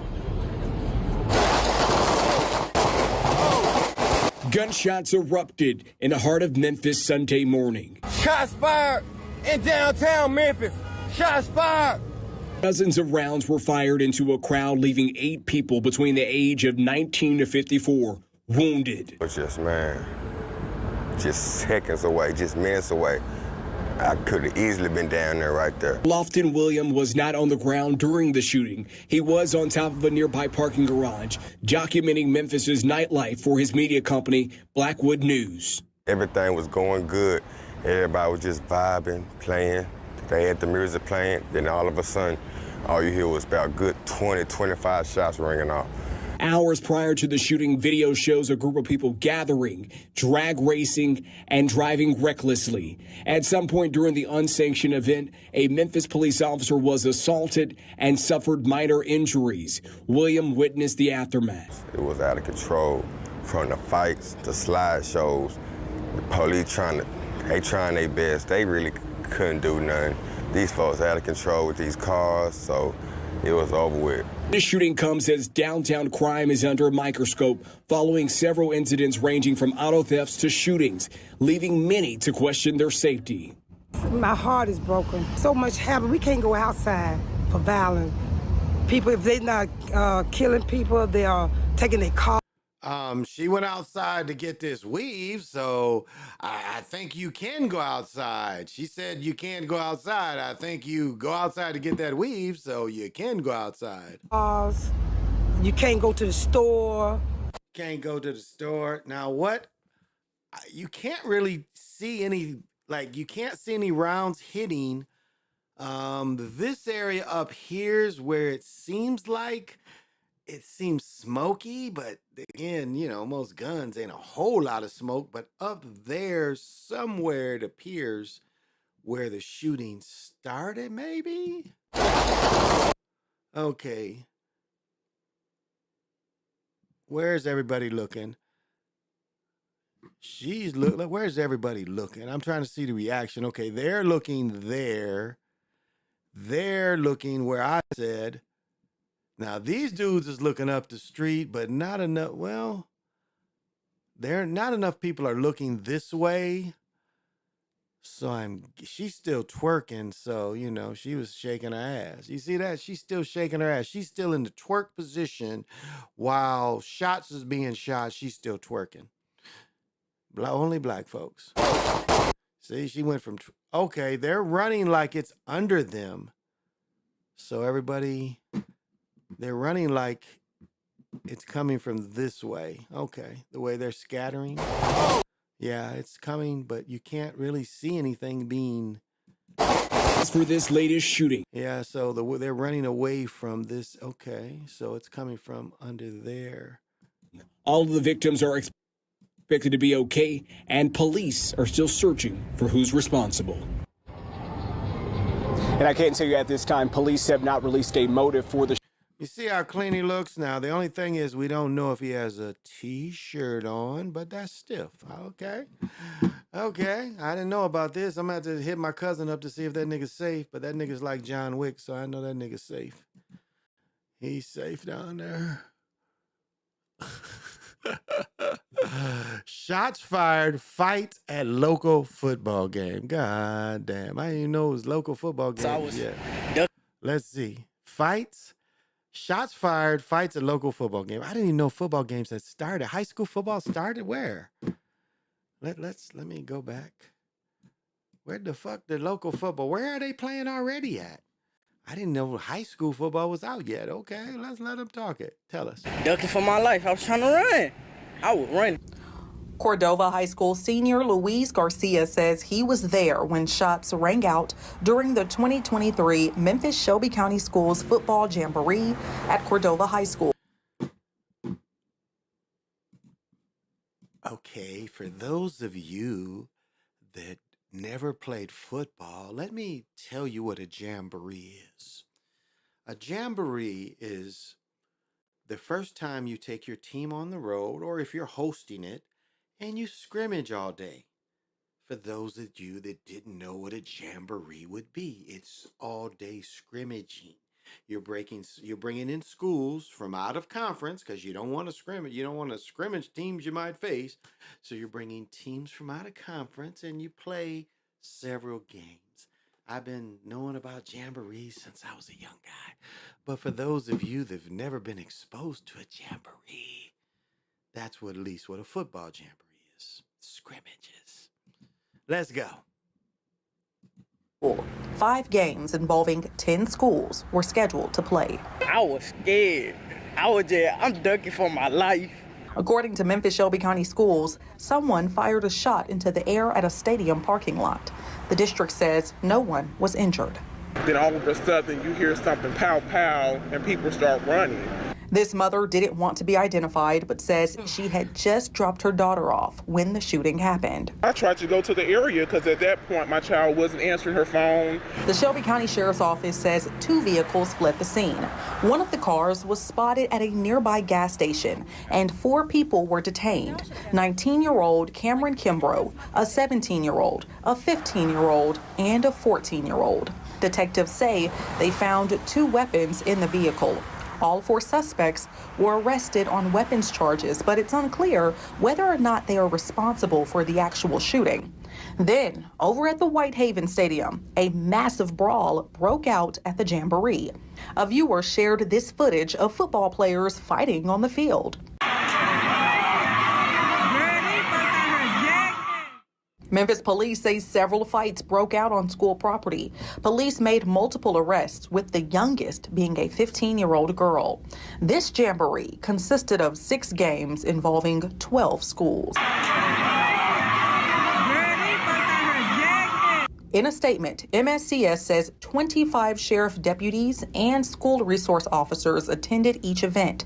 And earlier this week, the district released security protocols, including screenings for all attendees using metal detectors. Memphis Shelby County Schools updated our event security procedures to ensure the safety of our students, staff, and families. This mother says she watched as security thoroughly checked every person who walked into the Cordova High School football stadium. However, she says more should have been done to the mass of people standing outside the stadium. When groups form, I never did see anybody go to try to disassemble those groups. Reporting from Cordova, Kwame Wilborn, WRAG. Well, those people hate each other down in Memphis, and there's nothing we can do about it. They obviously hate each other. You know what? God damn. Right here, this story says, 11-year-old girl shot by man aiming for dogs. Wow. Wow. Burglars steal $15K in jewelry from Northeast Memphis store. Damn. Ugh. Got some grease in my eyes. Burning me. It's burning me. It's burning me, making my eyes. Now, let's see about that. Let's see. What is this? First at 10, break. Here we go.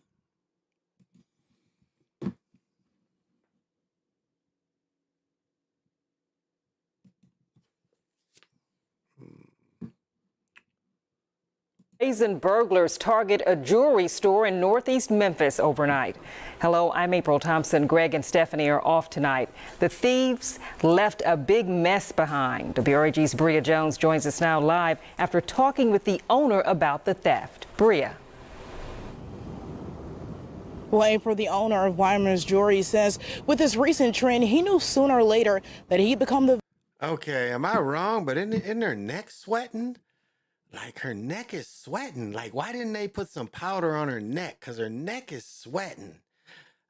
Like, it's shiny and it's sweating. But okay, let's go. Tell it. The victim of a smash and grab. Surveillance video captures 4 burglars ransacking Weimer's Jewelry on Highway 64 early Thursday morning. Store owner David Weimer says in less than 5 minutes, he was left feeling violated. Get a job. Figure out what you need to do in order to make a living besides prey on somebody else. Memphis police say the suspects broke into the store with a crowbar just before 3 this morning. My security company, Just In Case Security, calls me at 3 o'clock in the morning. Of course, I'm in my house, no power, because it's pouring down rain. That's when he says he pulled out his phone and saw the suspects in real time. You can see them here casing the store, all the suspects wearing masks and gloves. They get out, use a hammer, crash to the door. They come in, they jump over the counter. Then they start taking stuff.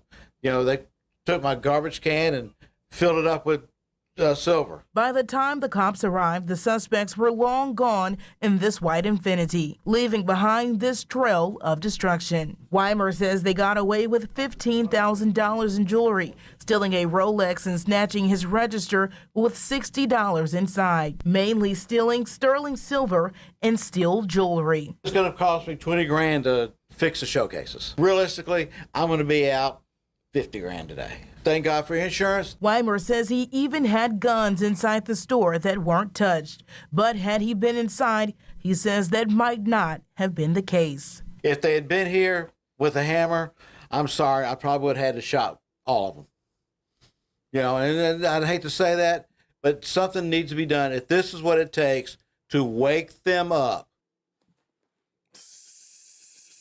Police say the suspects got away in a white Infiniti. If you know anything, call Crime Stoppers at 5.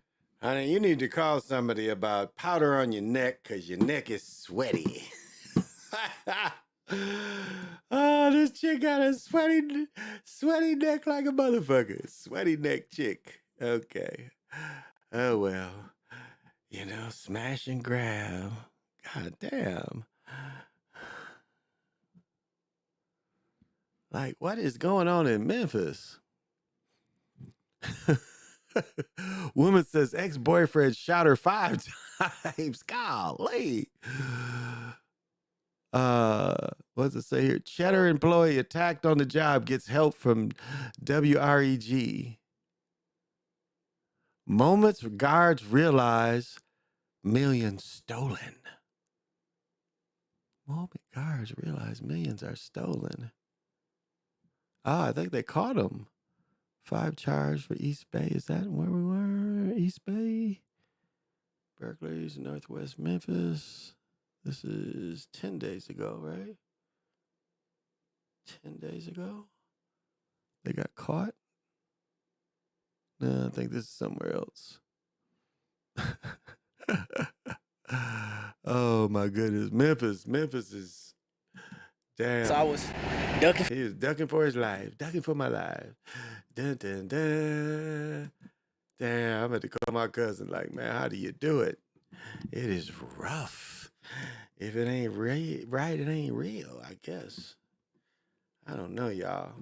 And I know I haven't philosophized tonight. Don't know if y'all need me to philosophize.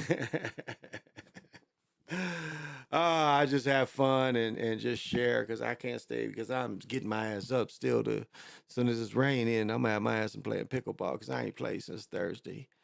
But my knee doesn't hurt when I go down the stairs. So, Twin Cities. Yeah, I've been listening to this Twin Cities celebrated, and they talking about some nigga that came from New York and lived. Ooh, they show her again. Let's listen to it because they show her. Let's listen to it because they show her. Okay. But some old nigga, they said, I mean, I'm old. He ain't old as me, but some older guy says he came from New York and he was a part of hip hop history here in Minneapolis. So let's let him tell it. I think his name's Randy. Don't this nigga look like a Randy? Celebrating the 50th anniversary of hip hop. Kaya Edwards shows us how the genre began and how Twin Cities artists are pushing it forward. Many agree it was on this day in 1973 a brother and sister threw a back-to-school party in the Bronx. The brother, a DJ, used 2 turntables to play 2 copies of the same record. And as he moved seamlessly from one to the next, hip-hop was born. Today, hip-hop comes in the form of music, dance, clothing, a culture celebrated worldwide, including here at the Loft Literary Center in downtown Minneapolis. On hip-hop's 50th anniversary, hip-hop practitioners are sharing their own earliest memories. For Tish Jones, it was back in 3rd grade when a teacher handed her a play. That was called Rapunzel. That was it. Rapunzel. It was Rapunzel with rap lyrics, and I was sold. Today, Tish is a respected poet and MC, and is founder of True Art Speaks, the organization hosting this panel discussion with old school and new age lyricists, dancers, executives, and educators. We're celebrating the impact that this culture has had globally. We're celebrating the possibilities and what is to come in the future. Of focus, the Twin Cities music scene and how it compares to cities like New York where it began. Yes, we are on the map. We've been on the map. We're even more on the map today. We have so many talented artists coming from this place. She points to David Stalter Jr., who qualified to represent the nation in an international battle happening in Paris later this month. David came to the last big hip-hop event that we threw. He strolled in, did his thing, and because folks aren't used to people who are on the top and doing amazing things, also being deeply entrenched in community, I think there's this misunderstanding and this misconception that we ain't on. We are so on. Kaya Edwards, KARE 11 News. Kaya was on, y'all. She was on. 'Cause I'm on. 'Cause I'm on. 'Cause I'm on. Not y'all. Yeah. Not you. Not you.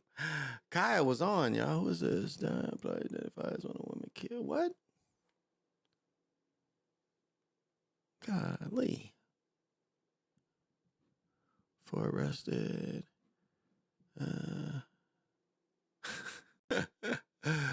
Nobody cares. They can't wait to show Tupac. They're like, hey, we're talking about rap history, so we got to talk about Tupac. Fuck Tupac. Did he put something new out? Yeah, kinda. I don't think I showed any of this. Nope.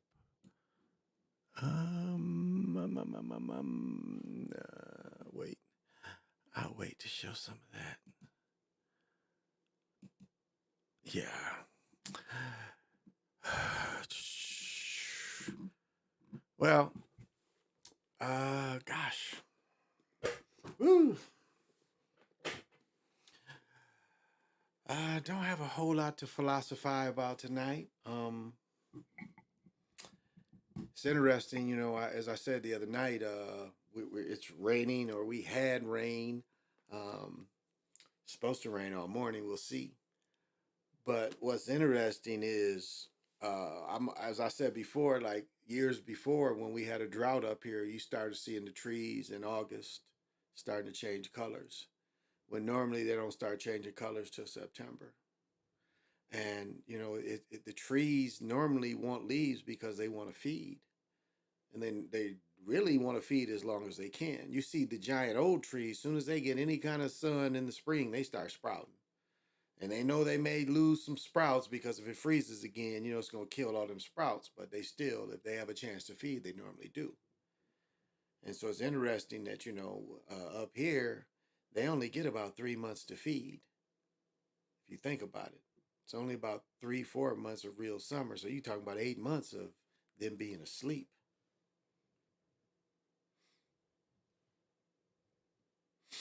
And yet, you know, they come back year after year after year after year. And so it's interesting that you know, the ones that are starting to, you know, saying, well, you know, we don't need the ones on top anymore. The ones that's gathering the most suns because they're on top. So I find that interesting. The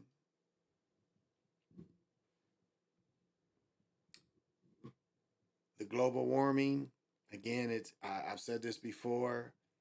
It was so wet here this winter. It was hard for me to really take, even to say that Canada got that dry in 3 weeks.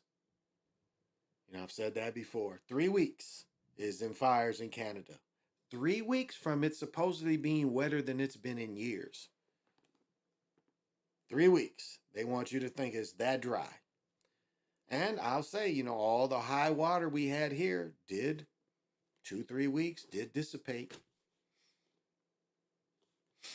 Because I have family, you know, has a ship down there on the Mississippi, and it was a time where she could even go down there. Now, you know, she's saying how much water has left. I live near the Minnesota River, and it still seems pretty high, the places I travel over it. So it's interesting. But it's nothing new for the planet to heat up. Planet has heated up before. So it's another scare tactic. You know, I've said many times, GMO may be the only way that stuff can grow. That stuff can grow on this soil. Because I came across a report in 72 or 73 that said all the soil was pretty much dead. And that's why they had to go to different kind of seeds to try to grow in this shit. Can't say if it's true or not. Don't know. I mean, it's the evidence of, you know, the attack on the trees is evidence that these trees you don't see a lot of 100-year-old trees around you. Most of the trees you see is within most of your lifetime. Most of the trees come from the last 40, 50 years, all across the country, because they wiped them out. And it wasn't until the Dust Bowl that they started growing trees again. So, Iram Placia, thank you for joining me. Iram Placinia, thank you for joining me. And you got to have vision.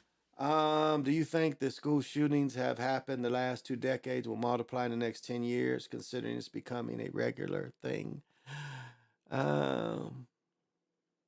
Them people worried about the sun. We're not. Yeah, that's a good point. Well, I mean, there's no way you can't take school shootings as linked into, government trying to take the guns. I mean, they're both linked, and it seems like the Democrats want to take your guns more than the Republicans. But the school shootings was not organic. Like them boys in Colorado, that was not organic. You can see they were programmed. Manchurian candidates. I mean, people forget how engrossed people get in video games. I mean, if you do something, you look at these, like in a movie, some people literally get hypnotized at movies.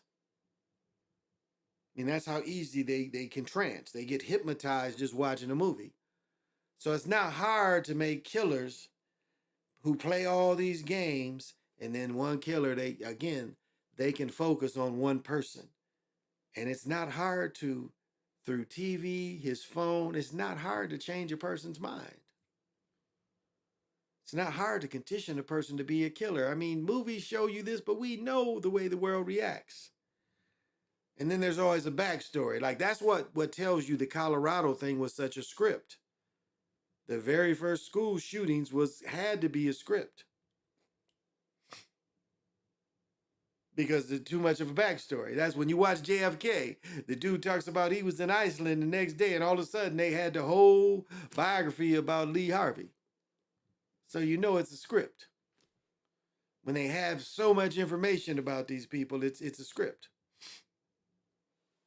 Because that's the first. They tell you the event, then they tell you, well, their background. So it's not hard. So I think it's going to be less, because they're going to bring the cops that ain't punks back into schools. Because we saw a couple weeks ago a punk get let off. Again, he got let off because cops ain't here to protect you. And even though that cop's job was to protect children in school, the law says he ain't there to do that. The law says he's just there. Because the law says police are not here to protect you. Now, again, when he gets into the sheriff's department and the county and the sheriff and the state, it's a little different. But police in general work for the corporation of the given city. They're not there to protect you. So now we have states that are allowing teachers to have guns. So do you think that people are going to be bold enough to go up in there and go after teachers with guns and teachers that are trained? I mean, think about it. You have all your teachers that have guns, and then you have an officer in there too. So it's going to be a lot easier to fight off someone coming up in there like that. And it's not hard. It's not hard to station a cop. Most cities can afford to put cops in schools. But do the cops have the heart to save people? Again, it ain't their job to really save people. So why are they in the school? If it's not their job to save people, which the Supreme Court has protected, why are they in the schools? Because they just let a coward off a month or two ago. I showed that. They let that coward off for one of the schools. And then we have schools that, that the school ain't even there anymore, and people lived over there and the school was never there. And so we know some of these stories, again, are scripted, very scripted. And you see the way the script went after Alex Jones for showing the script and proving it's a script, but now the script calls for them to go after him and his free speech. Because again, that's what the script calls for. The script can raise you up or the script can attack you.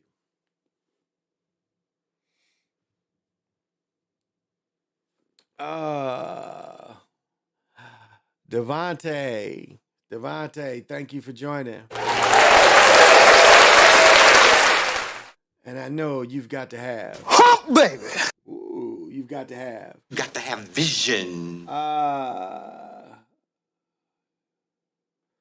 Do I like football better than basketball? Yeah, probably. I liked playing basketball better than playing football.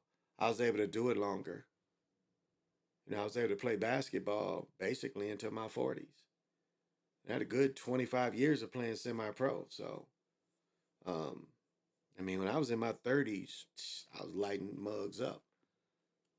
I think I'm trying to think, what was it, '05? The winter of '05, I was leading the league we played in the semi-pro league. I was averaging 30 a game. The first 5 games, I had 30 in every game. And then dude pulled the plug on the league because the rest of the niggas wouldn't pay the money. And it was only like 2-something to play like 14, 15 games, and the niggas wouldn't even pay that. So the dude like cut the season. And I think that was the last year I played. And I was nice. I was nice. I was coaching and shit, playing, man. I was nice. And I had to be in my 40s. Well, my daughter's 17. So yeah. I had to be when she was born. I had to be 40. Yeah, 40 something. So I played well into my 40s. So I don't know. I watch baseball. I watch hockey. I like watching sports. I watch Australian rules football. Normally, like late Friday night, you can catch Australian rules football. I like cricket. I like watching cricket. You know, the cable I got show cricket games, and like when I used to live in Hopkins, Sunday a lot of the Indian brothers would play cricket on the softball fields. So I actually watched some live cricket before. So I like I say, I am the holder of the infinite sacred ball game created by the Hero Twins. So if it's got something to do with the ball, I pretty much follow it. I think I like football better though overall. I think the precision and the working together. I like basketball because, you can break a person down and you can actually break the whole team down. I respect the skill set that football takes and the work that it takes. I mean, even, as I've said many times before, you still have to be able to take the falls. So you still got to be able to get tackled and get back up. Even if it's a receiver, if a dude flip your feet up in the air, you still got to be able to, get back up. Because injury can take you out very quickly. It's also kind of crazy how Texas, there's always something crazy happening. Also, Florida, there's a lot of crazy people. Yeah, that's a good point. Oh, did that come on, Mike? That fart I had to get off of. But as I showed you, it's everywhere. I've showed you Memphis. I can show you Pennsylvania. It's like everywhere. It's like everywhere. It's some mayhem. Everywhere it's mayhem. And I was hoping I could get where they threw that baby out the window, because that was some shit. When I watched, I was like, damn, they really threw that motherfucker out the window. But it was burning, so they really had no choice. I think y'all want to watch. Well, let's see if I can find White Gravy again. I thought y'all want to watch White Gravy. White Gravy. Y'all gonna be looking up White Gravy blowing his shit up. Well, Big Pontiac gave some props to White Gravy. Oh, man, I got the munchies. I'm hungry. I'm out of my beer. I didn't bring any water in here. Oh, and we had SneakerCon this weekend. We had SneakerCon up here this weekend because it's a dude I follow on YouTube. And I saw he was at the Mall of America at Cowboy Jack's. I think he was at Cowboy Jack's at the Mall of America. And y'all know, I've said it before, my favorite restaurant at the Mall of America is Long John Silver's. I've been going to Long John Silver's since the 70s, and it's still one of my favorite restaurants, baby. So despite all the many different places I can go at the Mall of America, I can go to that Chinese place where they cutting up shit and you're sitting there around a hot goddamn stove, Hachimura, whatever the fuck that shit's called. I could go there. I could go to Bubblegum Shrimp Place. They had a bunch of places I could go. But I like Long John Silver's seafood shop.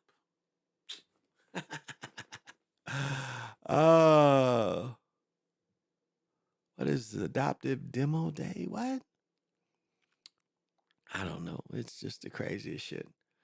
Oh wow, I'm close to 2 hours. So yeah, oh good. It's only not even 2. Yeah. If it stopped raining, I'ma still get up at 6, 7. and go show my dominance. But, I would just say, have joy for yourself. Despite all the negativity, you still have to have joy. You have to learn how to have bliss in your life. You have to learn how to silence your mind. And silence your mind and have your mind open to new possibilities. Because a lot of people go around with closed minds. And you got to find a way to keep your mind open to possibilities. And that's just something, that I like to point out. It's like like everyone should have some type of passion. No matter what you do, you should have something that you like. I mean, even if just watching me is what you like, there's the start of some shit you like. What the fuck do you like to do? And do you get to do it enough? That's what life is, doing what you like to do. Like yesterday, me and my girl went out to the mall and shopped and did some shopping and shit. And I knew that my daughter wanted to go out and my mother was going to take her out for school shopping. I was taking her out for school shopping. And, my girl was like, well, she wasn't going to go. She was like, at first didn't want to go. And she's like, you know what? I think I'm going to hang with y'all. And so we all had a good day together. My daughter's just bumped, her mother texted me afterwards when she saw the shit she got. She's like, thank you for, stepping up, which, I always do. I always do. So it's like just natural. I got to get in there looking stiff. When she starts school, she going to look stiff. I got to go get her some Nikes because I just got her the Nike suit and I just bought her the cons. But she showed me a pair. She's like, I like these. It was like about $200. Like, yeah, I'll get a better pair than that. I won't get them. I'm like, no, you don't really like these and you won't take care of these. But I'll get another pair that you'll take care of. So when she goes in her first day, if she wears that sweet Nike outfit, she going to have Nikes on. And they ain't going to be old Nikes. They're going to be new Nikes. That's just how I feel about her. Oh, and I got to wear those GT Cut 2s. Very comfortable. Yeah, they're going to be good pickleball shoes, too. I got a feeling. But didn't get plantar fasciitis because, you can get plantar fasciitis from wearing new shoes for the first time. But wore them for shit. I think I got 2 hours in a walking out there. 2 hours easy. And yeah, very, very comfortable shoes. And that's why I look at that I can put on a new pair of shoes every day and they feel new. And when I can start competing with them, they hold up. So far they hold up.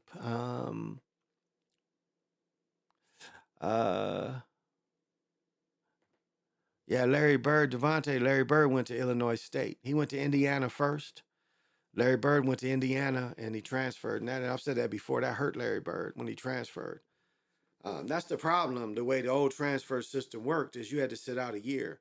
Like my coach went to Prairie View, which, he had a bad season and he had just signed the extension. They ran the nigga out and he went to Prairie View. If I would have transferred, I'd have had to sit out a year. I'd have still had 2 years left, but I'd have had to sit out a year. I had to go down there and they didn't even give out scholarships. It was all Pell Grants. That was the hustle they ran down there. They didn't even give out scholarships. They gave out Pell Grants. So, I'd have to pay for my college, but it would have been through a Pell Grant to pay for it. Wouldn't been through like A&T. I got the shit on A&T credit.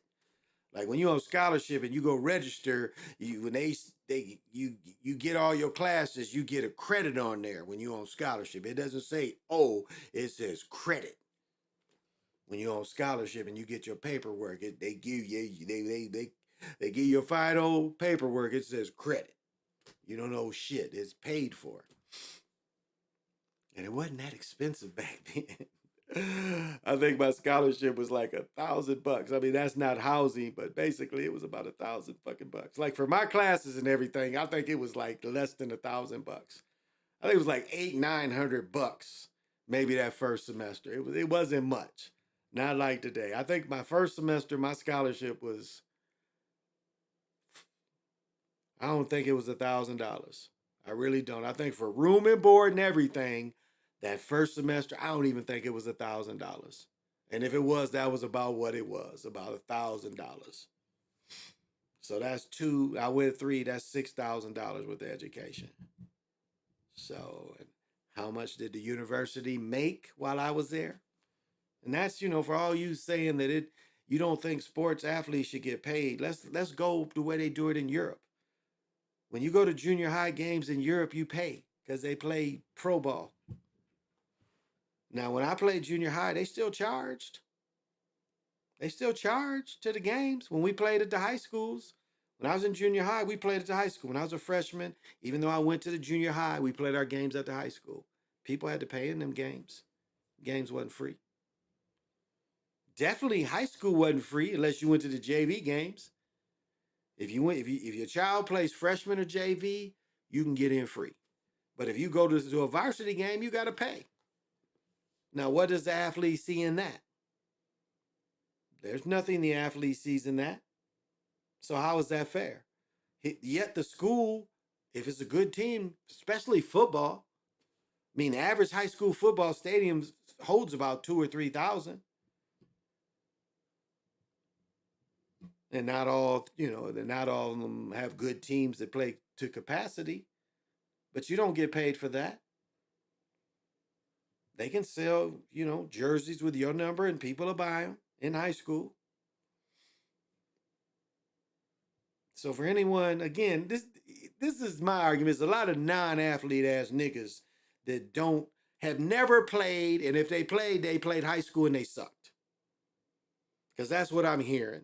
And the Gipper up in Pennsylvania, you ain't never played shit. That's why you're against college people getting paid. But if you look at the history of college football before World War II, they was getting paid. The Three Stooges make a movie about it. Horse Feathers. Horse Feathers is about that very thing. If you look up the Marx Brothers movies, Horse Feathers, it's about paying college football players to play at the best college. This is a movie from the 20s or the early 30s. And as I broke down before, I broke it down many times before. The NCAA made what, 2 or 3 billion. When I broke it down, they made 2 or 3 billion, and with 65 schools, and that made it up to almost 6,500 students. The amount of money they made almost should have paid each student $30 million. No matter if you lost in the first round or you made it to the championship. The money that they made should have paid each person $30 million that just participated. And now, they can't sell your jerseys. And that Johnny Manziel, that pointed that out better. Chris Webber said the same thing. People forget, Chris Webber said the same thing 20 years ago. My jersey is selling for $80. I need money for gas. He couldn't even afford to buy his own jersey. I mean, he could have stole one, I imagine. And that's fair. Scholarship ain't shit compared to $30 million. I mean, again, if you a simp and you ain't never played college sports, you don't know what a sports information director is, you don't know the finances, you can talk as a simp kind of thinker. Well, it's ruining college sports. Look, this is the reason why we're seeing the realignment. Because the super schools are going to have a super division. And they're going to get paid the big money. The mid-majors, again, they don't want mid-majors in the championship, so the mid-majors are going to have their own championship. And it's going to grow more excitement. That's what's coming. We're going to have the top conference championship, we're going to have the mid-majors, and then we're going to have Division II. And on down. That's what's coming. And all of them is going to get paid for doing it. Because we know that they don't want Boise State to win a national football championship. Because it would kill the facade that all the bigger schools should dominate. But it is going to be interesting next year when you have those California schools having to play. How are they going to do going to the Midwest in the winter? Late fall. Late fall. I'll say the late fall. How are they going to do during the late fall? And we got people talking out of their lane. You don't know college business. You ain't never been into college business. So how can you comment on it? You got 80,000 subscribers and you've never experienced college sports. Yeah, or had any friends or people you know play pro sports. So you don't really know much about that, huh, dude? You're just speculating. That's all you're doing. You're just speculating. Everybody wants college players to get paid. Because it's almost like, how is it? It's like, when you had the, what was it called? The USSR. That's how you are. You want everybody to still be in the USSR. You don't want any of those states to be free. You want the USSR, and you think college athletes should still be in the USSR. That's what your rap show. You that kind of thinker. Well, it's tearing the integrity of the game. The games is all scripted. So what integrity? It's all a script. So what integrity, buddy? Gipper up in Pennsylvania, God up in Pennsylvania. Talk about shit you know about, nigga. You don't know about sports. So why are you talking about that shit? Because you don't know about that shit. So that's my rant. Nigga talking about shit he don't know what the fuck he talking about. And you fucking up people listening to you thinking. Because you're giving your opinion where you ain't even qualified to give an opinion about this shit. You don't watch it enough. You don't follow the script enough to give an opinion. You're not an expert. Because you ain't did shit to be an expert in sports. I am a sports expert. I'm a sports historian on top of being the holder of the infinite sacred ball game created by the Hero Twins. I'm all that. This is my life. So I don't have to speculate. I can tell you exactly how it is experienced. As I said, Larry Bird, it's fucked up what happened to Larry Bird. Larry Bird could have been greater if he would have played his full 4 years in Indiana, but he had to sit out a year. And so that means he went into pros a year later. I think he was 25 when he went in. And Larry Bird only really had 5 good years. He's not the great white hope like they make you think. He only had 5 good years. He won 3 titles on a stacked team. But did he bring something to the NBA? Absolutely. Him and Magic together brought back passing, brought back teamwork. Because as I said before, if you watched when the leagues merged, it was the most efficient basketball of all time. Because literally everybody who got the ball, whoever got the ball scored. And there was nothing the defense could do about it. And this is before threes. 70s basketball was something, they want to call it the cocaine era. Okay, you can call it the cocaine era, but watch the efficiency of the players. Watch one of the games. It's all on YouTube, NBA channel history. You can easily watch these old games. Watch how efficient these niggas play. Now, don't watch the 7th game of the 70 championship with Wilt and the Knicks. You can see Wilt gave up. Didn't knock Willis Reed down. You can see how scripted that was. But watch an average game and see how efficient everybody, whoever gets the ball, scores. That's how efficient the basketball was. And they didn't really like that. They wanted to see the ball passed around. Magic was perfect for that. Magic more than Bird, but Bird had a very similar vision of getting the other, of making everyone better. And that's what's interesting about the way the league went. You had that Jewish faith Stern enhancing these passers. But look what he wanted to push the league with. A person that's one-on-one. That's why Isaiah, all the work Isaiah gives Jordan, he's right. Isaiah beat Larry Bird. Isaiah beat Dr. J. Isaiah beat the Lakers. And Isaiah beat the Bulls. Michael Jordan never beat Boston. He never beat them. Not in the playoff series. He never beat them. And Michael Jordan, again, wasn't a great player until Scottie Pippen. He didn't make the team better. Yeah, he could score, and he got excitement for the league, but he did not make anyone better. And he was a prime example of going back. That's what Stern did. See, even though Stern had Magic and Bird in there, Stern turned the tables back and changed the rules to benefit the one-on-one player. Because he knew the one-on-one player that would benefit from the new rules would be Mike. Anytime Mike makes a rule, like Magic got him. Magic got him. When they took that picture for Time magazine and he said, "Don't touch Mike, it's a foul," that fucked Michael up. If watch that. Magic was just joking, but he was telling the truth there. And it fucked Mike up because Mike knew too. And Mike didn't really have nothing to say.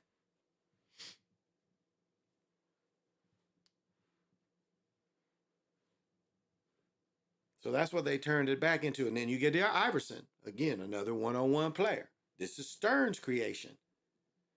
You see how Stern changed the league? He got the TV contracts back with the people that like to pass and teamwork. But he got the world contracts with one-on-one players, with Michael Jordan and Iverson. And even Kobe, because Kobe was nothing but a continuation of Michael Jordan. He made sure to get a Michael Jordan clone. And what was Shaq? What was Shaq? You can't say he wasn't an isolation player. Give it to him down low and let him run over everybody. That's some of the most, that's the old time George Mikan. You know, that's the George Mikan. The biggest dude can just run over everybody. That's what you had with Shaq. And would Shaq be dominant on Wilt? No. Shaq just outweighed Wilt. That's it. He wasn't stronger than Wilt. They talk all that shit. Shaq wasn't pushing Wilt out the way like that. Motherfuckers forget. Wilt was probably one of the strongest athletes. Listen to what Arnold Schwarzenegger talking about how much Wilt could lift. Just working out. Shaq ain't ever work out like that. His body wasn't hard as Wilt's. His endurance wasn't hard as Wilt's. You really think that Shaq was going to go through Wilt? Same height. Wilt might have been a little taller. Wilt was way better. His body was way more cut than Shaq ever was. And you're really stupid if you think that Shaq was going to go through Wilt Chamberlain, who had a 50-plus inch vertical. Watch when he blocks Jabbar's skyhook. He's one of the only ones that you'll see that block Jabbar's skyhook.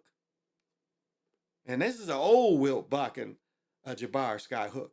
You give me 1962 Wilt against 2002 Shaq, Wilt would eat his ass up.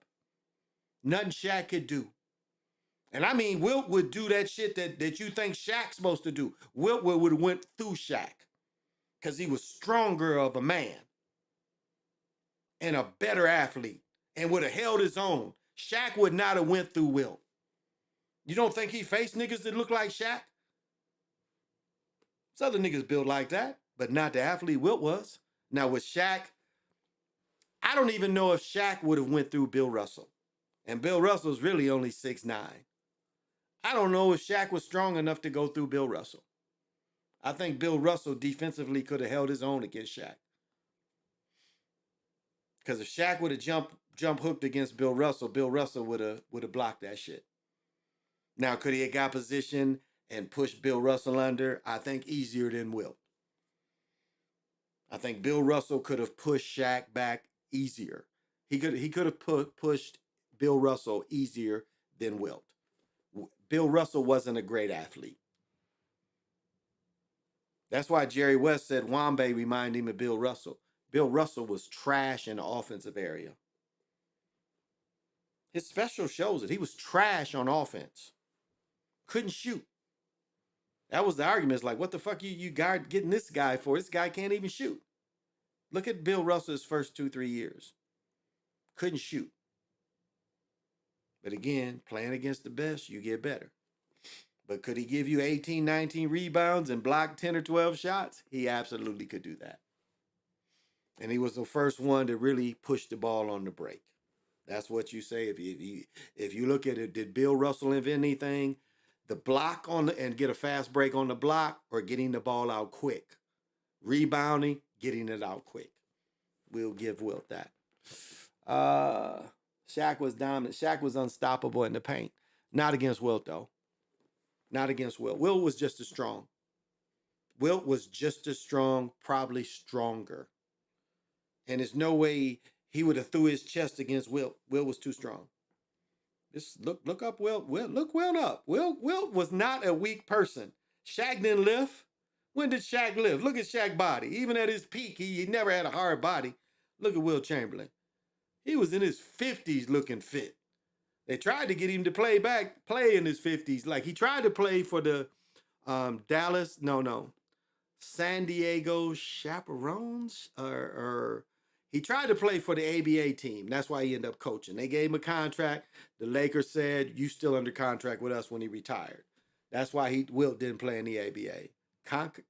Conquistadors, maybe San Diego Conquistadors was the ABA team. So he ended up coaching, still to get paid. But yeah, he wouldn't have went through again. And then on defense, there's no way he'd have kept up on Wilt. Wilt would have scored 80 points on Shaq. And none Shaq could have did. Because Wilt would have beat Shaq down almost every time. He'd have beat Shaq down the court almost every time. Shaq would have been tired from trying to guard Wilt. Because Wilt would have beat him down court. Wilt would have beat him back on defense. Wilt would have beat him down court to get his position, which would have had Shaq. We know, look at what Tim Duncan did to Shaq. Don't forget that. Tim Duncan destroyed Shaq on moves. He didn't even try to he finessed Shaq. And that Tim Duncan that won them championships, he destroyed here. I watched a game where he destroyed Kevin Garnett. And then he turned around and destroyed Shaq, Robert Horry. They took Shaq off him because they didn't want Shaq to fall out. And Tim Duncan was nowhere near the score of Wilt. So what was he going to do on defense against Wilt if he couldn't even guard Tim Duncan, who finessed him? And you basketball historians know that prime Tim Duncan was fucking Shaq up. So just think that Wilt, a better athlete, what it did to Shaq. So no, Shaq ain't the most dominant. Wilt was the most dominant. I mean, look at all the numbers. I meant to take a screenshot, but it was talking about the greatest points per game. 100. You got Kobe 78, 81. You got Wilt 79, Wilt 78, Wilt 73. One game, Wilt had 70 points and 40 rebounds. 70-some points and 40 rebounds. None of these modern scorers got records like that. They may score a lot of points, but damn if they getting 20, 30, 40 rebounds. Just look it up. Look it up yourself. So, there ain't no Shaq. Magnus would be in full effect when Wimby. Oh, yeah, definitely for Wimby. All that. They're giving us again, they're trying to keep Ben Simmons, not make you think about him, because Wimby's the same thing. He's the same thing. They want to push that foreigner. They want to displace the American ball player for the foreign ball players. They want it to be 50-50 because they do not want you to have American melanated heroes. That's it right there. They do not want American melanated heroes. And if they are heroes, they want to make them, feminine. And I don't mean to disrespect anybody, but that's just what they want to do. Look at the young boy in Houston we saw pumping another dude. I mean, come on. That's on purpose. You on camera.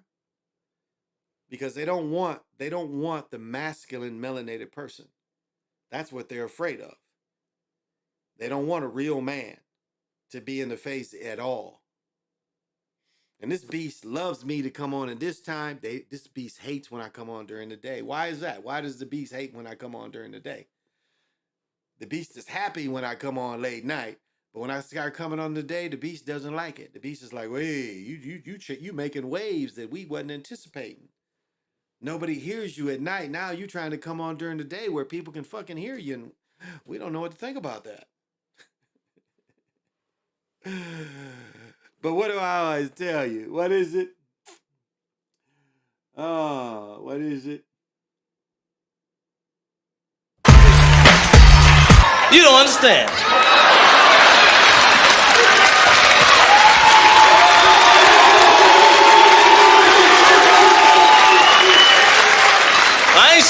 motherfuckers.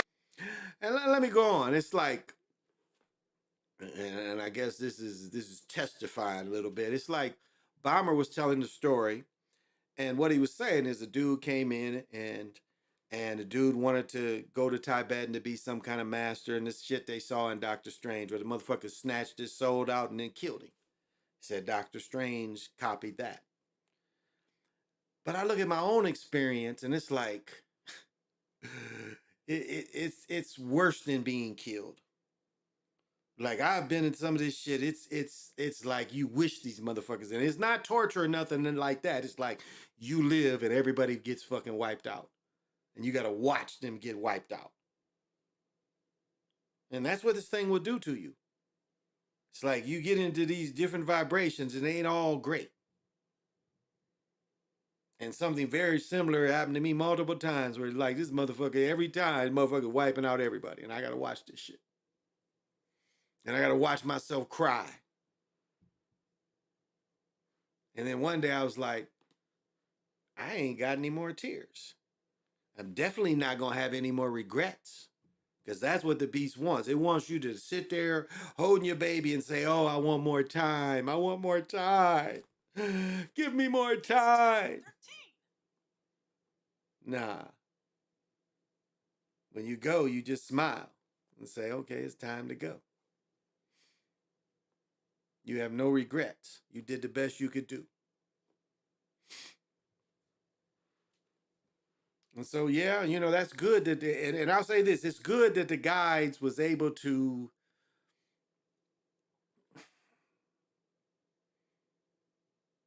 truly understand it all. I had to go through that. I'll say this, to truly understand everything, I had to go through that. I had to go through the worst they could get without being killed. Because that's how they want to get you. They want to kill everybody around you.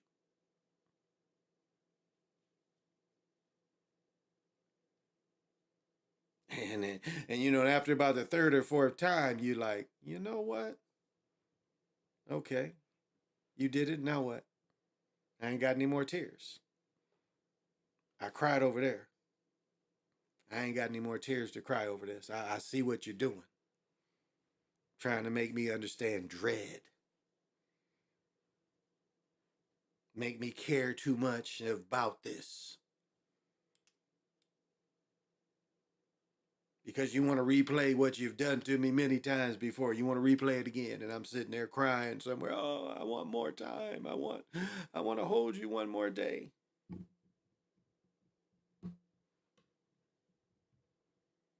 And they give many of you these fear programs. You may not get the whole episode, but you might get glimpses. Glimpses of that grief. It's like grief hits you and you don't even know why. Where you might have been through that the night before, and all of a sudden the next day you feeling this grief and you don't even know why you feeling it. It's like all day you just like grief and why. And that's sometimes how it affects you. You know, you wasn't aware. You know, the beast comes in to see how aware you are, and it you know, when King Kong grab you and throw you this way and throw you that way, that's how the beast does. But if you're not aware that you got thrown this way and that way, and the beast does that too. Because the beast comes to the mini and sees, are you aware? Do you know? And so for those of you that do know and are aware, it could be some tough experiences, no doubt. But even those in the middle of it, you can say, wait a minute. You done did this before. So is this what's playing out? Is this what you're doing to me right now? What you did in vibration 85-1? Because that's what this feels like, 85-1 vibration. Like you've taken me back to that vibration. Is that what you're doing, Beast?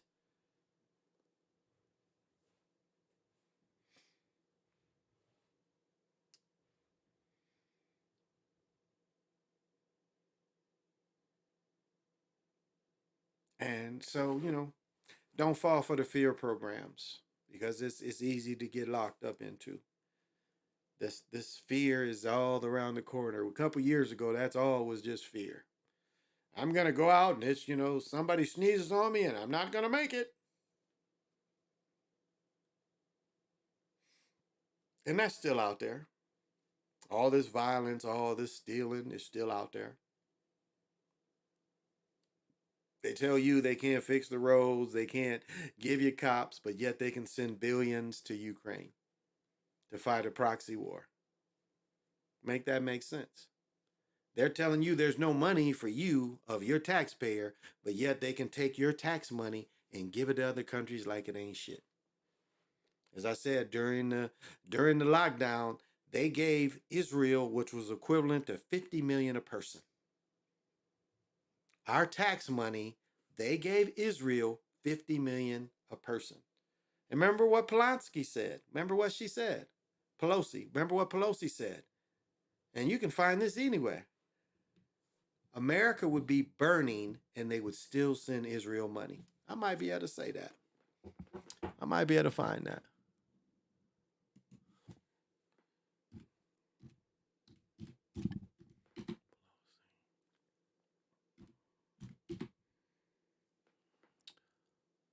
Let me see. What would it be on?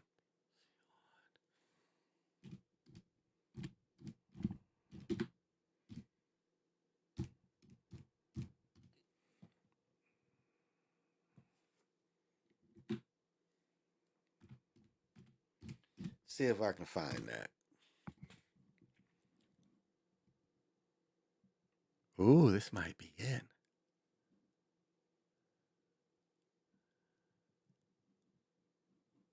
It's older. This might be it. This might be it. I don't know. I don't know if this is it or not.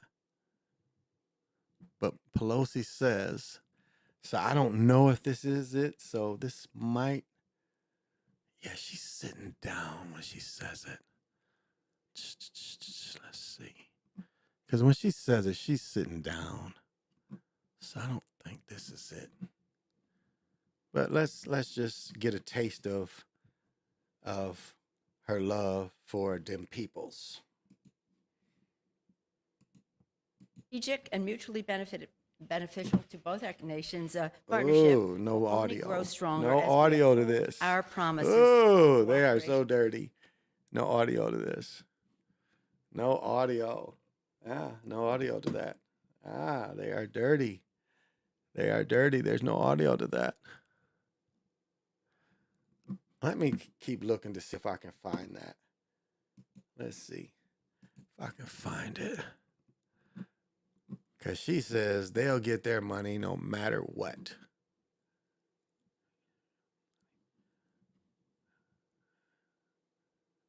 Yeah, this is interesting.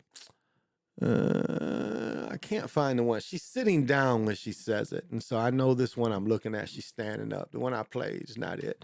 And I don't give a fuck. I got to piss anyway. So,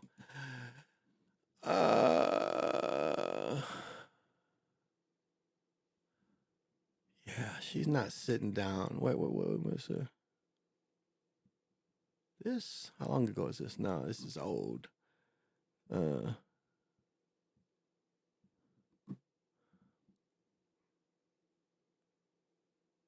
Pelosi urges strong vote for $1 billion standalone bill for Israel's Iron Dome. Wow. Let's see. Yeah, I don't see the one where she's sitting down, because that's what she is. She's sitting down and she says, America would be burning and you're going to still get your money. So I'm going to have to look that one up. Olajuwon was better than who? Who was Olajuwon? Olajuwon was another Bill Russell. That's all. 6'9". He was another Bill Russell. And again, a creation by the system. Look at his skill set in the 2 years he lost the championship. You didn't see that? Why do you think he lost 2 championships in a row? Because that's how they do it. Christian Laettner never got near an NBA championship, did he? but yet he was a glorified college dude. A lot of times when you win championships in college, you ain't winning the championship in NBA. Now, isn't it funny? The 2 years Michael Jordan quit playing, they rose a foreigner. Not any of the home American people, they rose a foreigner. Tim Duncan come from the islands, he's an American. But they brought this guy, how he get a scholarship to the University of Houston?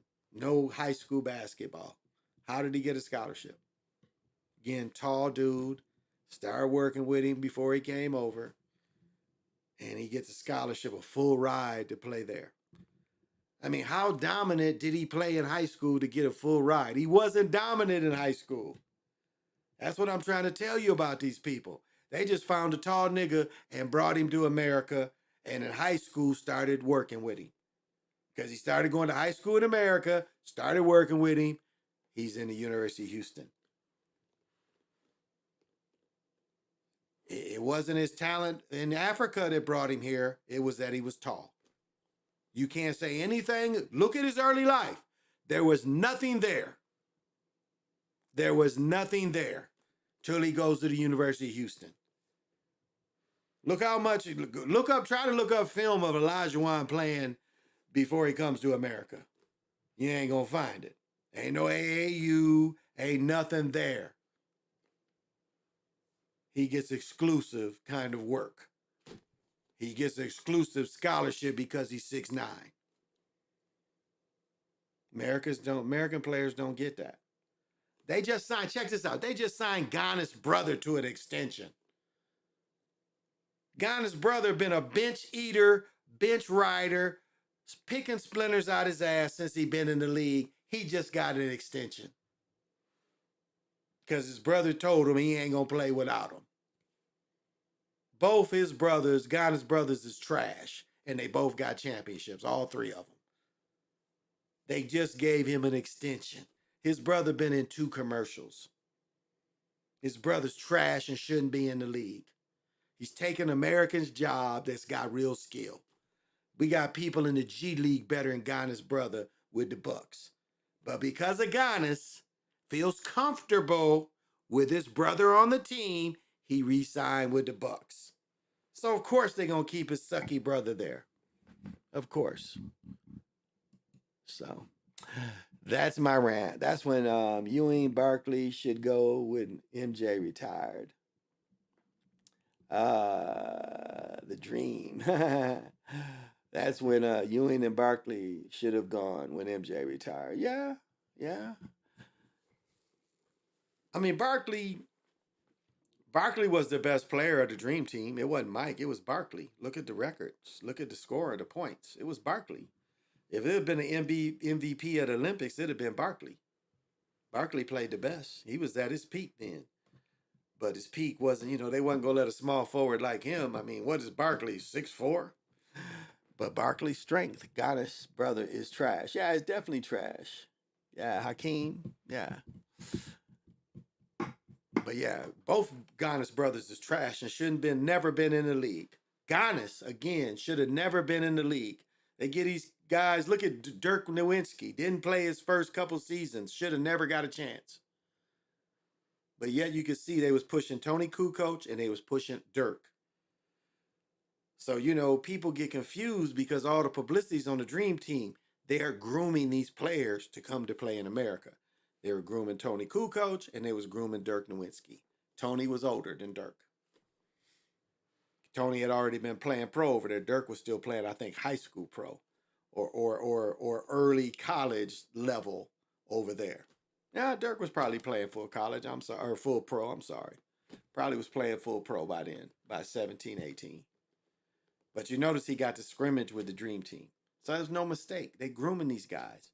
I mean, some of these stories you get of how they find these Europeans is just ridiculous. And I've said this many times before. I mean, they followed this one cop home. Some scouts was in Europe and just followed a tall cop home to see if he had any children. This is how desperate they want to take your jobs. All the pro leagues in Europe were started by Americans. Well, really, basketball in Europe and Africa and everywhere was started by the Globetrotters. Nobody, we got to give it to the Globetrotters. They spread basketball around because people forget that the Globetrotters would hold camps. That's how they made extra bread. The Globetrotters would come in town, they might hold a couple camps, and then they play in the game. That's what they did in Europe. Read Wilt's book. Read Connie Hawkins' book. They tell you this.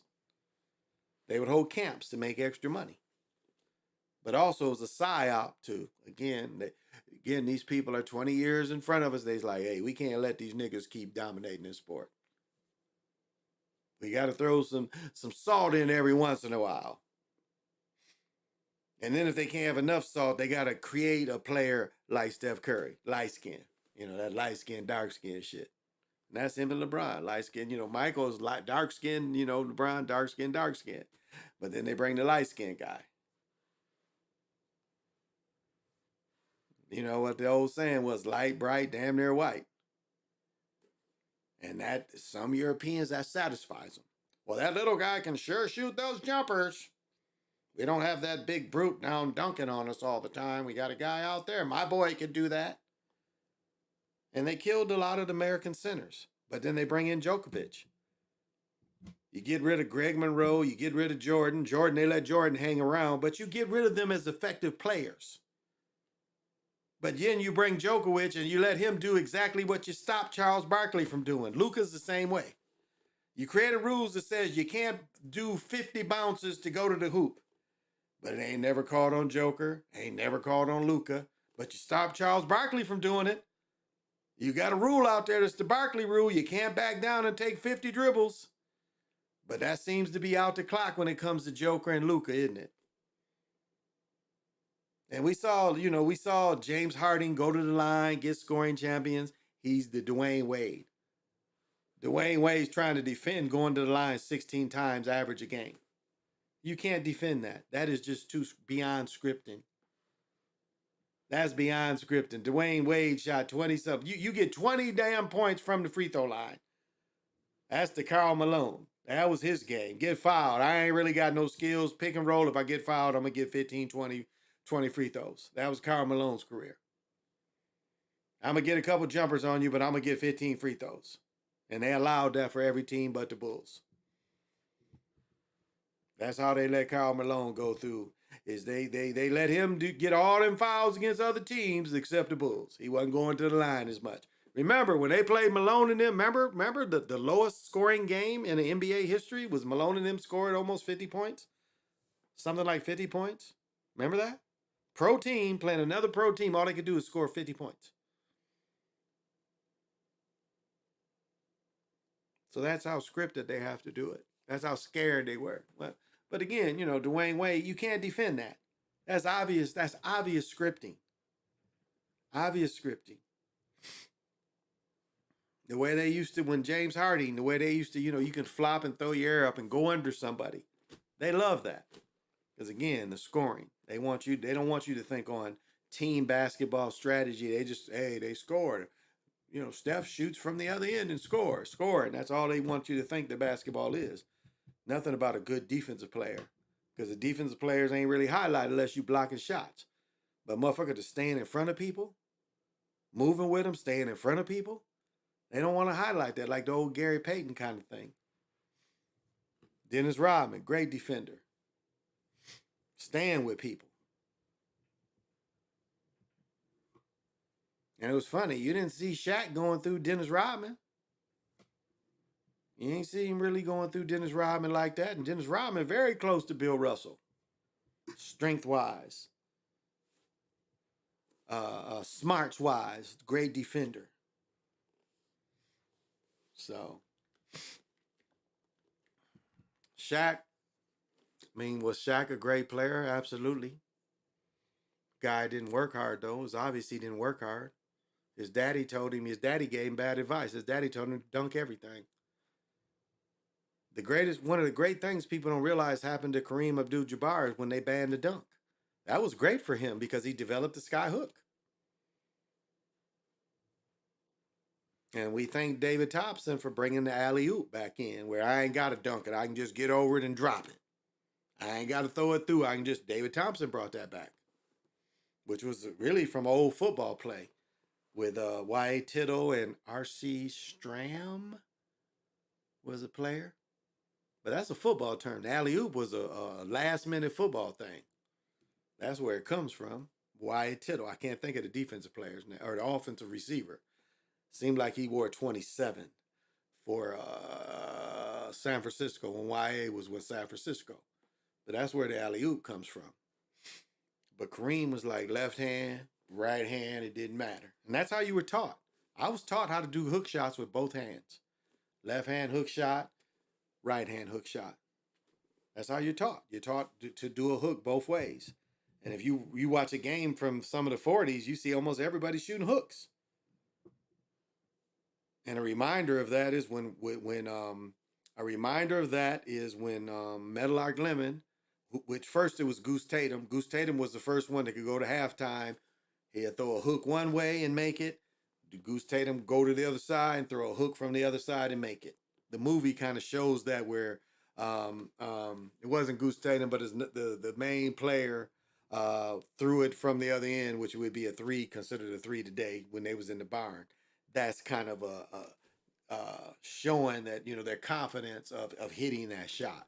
And then later, Meadowlark, people don't remember Goose Tatum doing that half-court shot, but that's who started it. It wasn't Meadowlark Lemon that started that shot. And then later, Meadowlark copied that. And Meadowlark was a guy that really couldn't play. Again, the book Foul is up there. And Connie Hawkins said Meadowlark tried to go to Rucker. He ain't had none. Said he was trying to do tricks. Meadowlark, you know, Rucker's up there doing serious ball players. He had to get off the court because he couldn't hang. And it's funny, they put Meadowlark in the fish to say Pittsburgh. Cat that really couldn't play. He could do the drills and do all the Globetrotter bullshit, but when it came to real playing, he ain't have it. Because by then, you know, his whole career, he didn't play any of them championships. He was a little too young. The Globetrotters weren't playing in the FIBA championships. The World Basketball Championships, wherever they were called, that was going in the 50s. The Globetrotters quit playing in that. So them glory days of the Minneapolis Lakers, 2 years, the Globetrotters won the World Championships.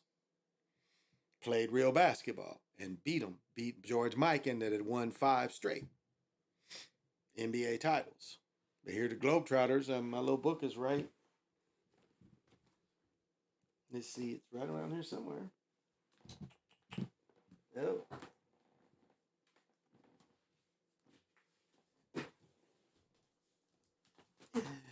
That's why sometimes you get little books like this, they got good history in them. Even though it's a bullshit book. But it's got the timelines in here. Yeah, 1950, the Globetrotters play their first game in the World Series of basketball against the College All-Stars. That's shown in the book.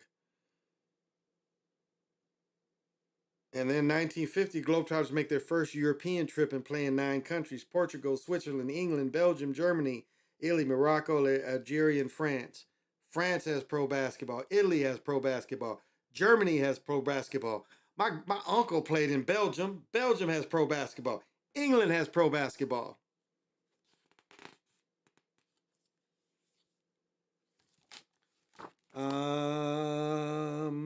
Yeah. And Nate Sweetwater Clifton does the first dunk in the NBA, apparently.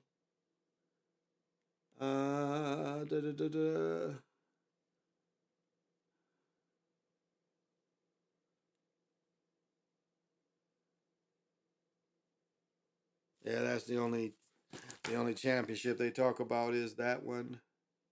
Let's see, blah, blah, blah, blah, blah. Yeah. They only talk about that year, but it was actually 2 years. So, would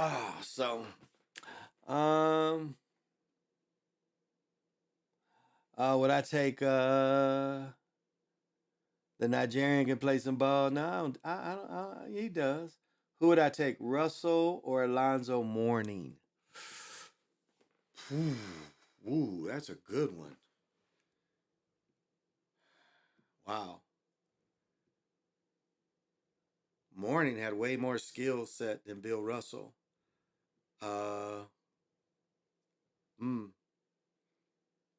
I'll say this: if I was coaching, I wouldn't have took Bill Russell because he couldn't shoot. He couldn't shoot. And if you look around him, he had Kuzi. I mean, people talk about Jordan won with Hall of Famers. Bill Russell won with 4 or 5 Hall of Famers. Kuzi, Heinsohn, Havlicek, Sharman. Trying to think of another Boston guard. That's 4 Hall of Famers right there. That's 4 Hall of Famers right there. Bill Russell always played with 4 or 5 Hall of Famers. Now, when Wilt won his first championship, the only Hall of Famer on that Philadelphia team was Hal Greer. That's it. If you look at when Wilt won it in 67, the only Hall of Famer he had was Hal Greer. Now, when the Lakers won the championship, and when they went, now it's 33, but when I grew up and it happened, it was 32 in a row. Now it's 33 in a row. He had Jerry West. That's it. Because Elgin Baylor quit in the first couple weeks. People forget that. Elgin Baylor didn't play that second season.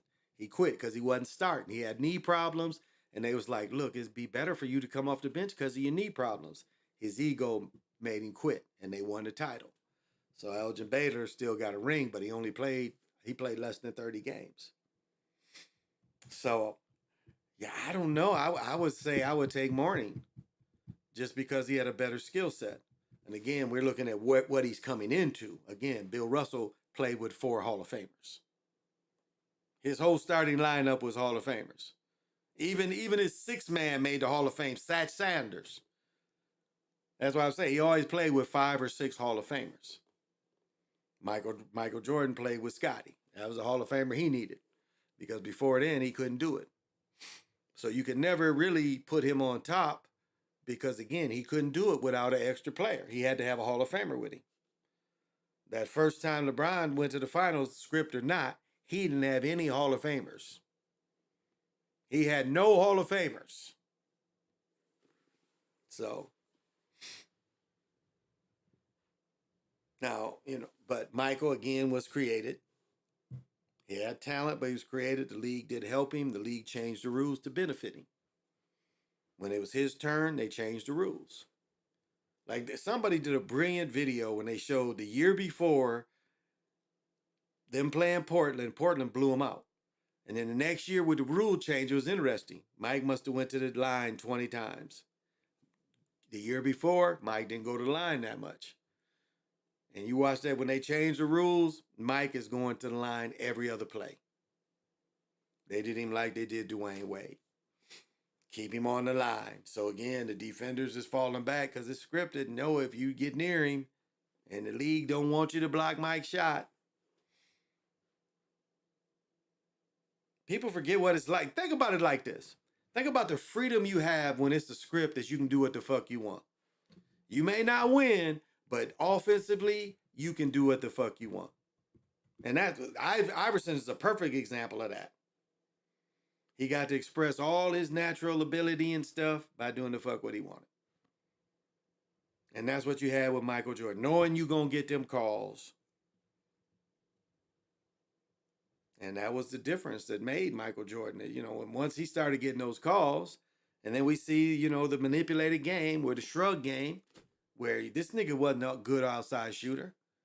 We know in that where he hit those 5 or 6 threes when he shrugs the magic, all those shots was manipulated. I did a video on my other channel about that. When the channel they took down, I did a beautiful video that broke that down during his own that shit he put on Netflix. I copied that shit. I looked like, matter of fact, it was an old thing that I did my video on. I did it on an older thing, but the shit they did on Netflix, you see it. You see they manipulated his shots. He wasn't a jump shooter. And you can't even say his jump shot was his own jump shot. You look at Kyle Macy. Kyle Macy is the one that fell away with kick the ball, with the kick. That come from Kyle Macy. Him and Jordan played together, and Jordan copied the way Kyle Macy's jumper is. When he beats Georgetown, this dude is shooting way out here. He's shooting way out here. He did not have a smooth release. He beat Georgetown on a shot that came from here. This is where he released. This is how his release was, up front, not over his head. His release is here. So, you know, that you want to say what the difference between Len Bias and Jordan was? Len Bias was going to go in the league and be a natural born 3-point shooter. He already had range and he was taller. People forget Len Bias was 6'8". Natural jump shooter. If I remember right, the game I saw him, the first time I saw Len Bias, he still had, I want to say Len Bias was on the team when they had Buck Williams, Bernard King, Graham. I can't think of because his brother went to A&T, but it was Graham was on the team. And in the ACC championship, he shoots down Carolina with Worthy and Jordan. He had 36. I think he was the MVP as a freshman of the NCAA of the ACC tournament that year. Shoots down Jordan and Perkins and Worthy. And he had Albert King and Buck Williams on the team too. He didn't start, but he was killing them. He was killing Carolina when teams couldn't just focus on him when he had that stacked team.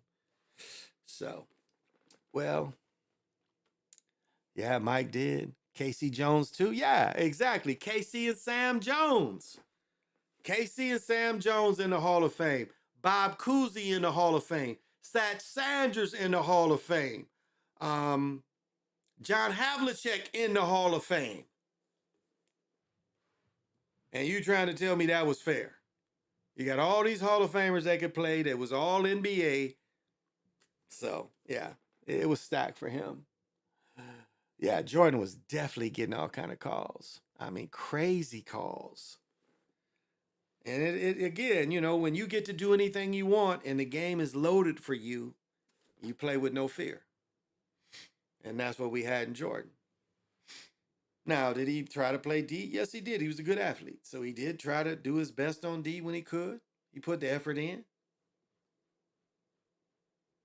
Because that's what a basketball player does. So, yeah, he put a good effort in and tried. But hell, I was watching some earlier today where it was showing Penny Hardaway was fucking Jordan up. Like that playoff game where Jordan came back, Penny Hardaway gave him everything. Jordan couldn't do shit. Penny Hardaway, 6'8", 6'9", just shooting over Jordan at will. So he ain't all that great. And then they give the excuse, well, you know, nah, Jordan hurt that team coming back.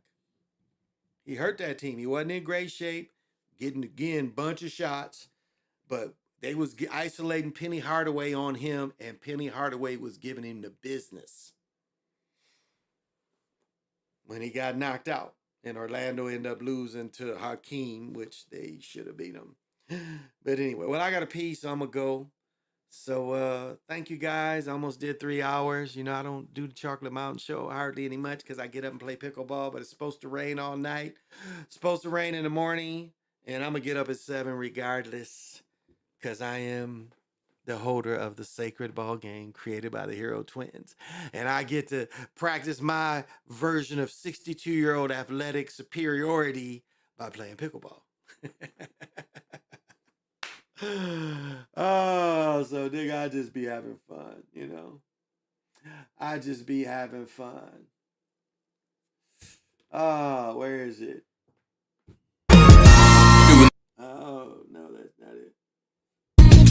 That's the difference when you're my baby. That's how it is when you. That's how it is when you're sitting on top of the motherfucking world. That's what I feel like. That's definitely what I feel like. Like I'm sitting on top of the world. Oh, but we got to get a little energy in here. Lean and buck, lean, buck, lean, buck, lean and buck, lean and buck, lean and buck, lean, buck, lean, buck, lean and buck, lean and buck. I'm just playing. Oh, but I got a piece, so I'm gonna have to go. So this has been the Chocolate Mountain Show. Michael Jordan got away with all that push off in the Utah. Yeah, a little bit. I mean, as he went by him, he kind of got some separation, but that's common. That's common. Oh, well, this is the Chocolate Mountain Show. I am your host. I'll probably be on later on today. That's what I'll do, probably 2, 3, 4, 5, sometime this afternoon. I will come back after I get done playing pickleball. I will come back and tell you how my afternoon went, tell you how good a workout I got. But if it rain all day, I'm still going to go after it stops raining. So, this has been the Chocolate Mountain Show. I am your host, Big Pontiac. And I want to end the show with looking at Brennan. Ooh, I make pretty babies. I make pretty babies. Look at that. Look at that. I make pretty babies. Look at that. That's little Brennan. Look how pretty. Ooh, I make such cute babies. Look at that. Well, this has been the Chocolate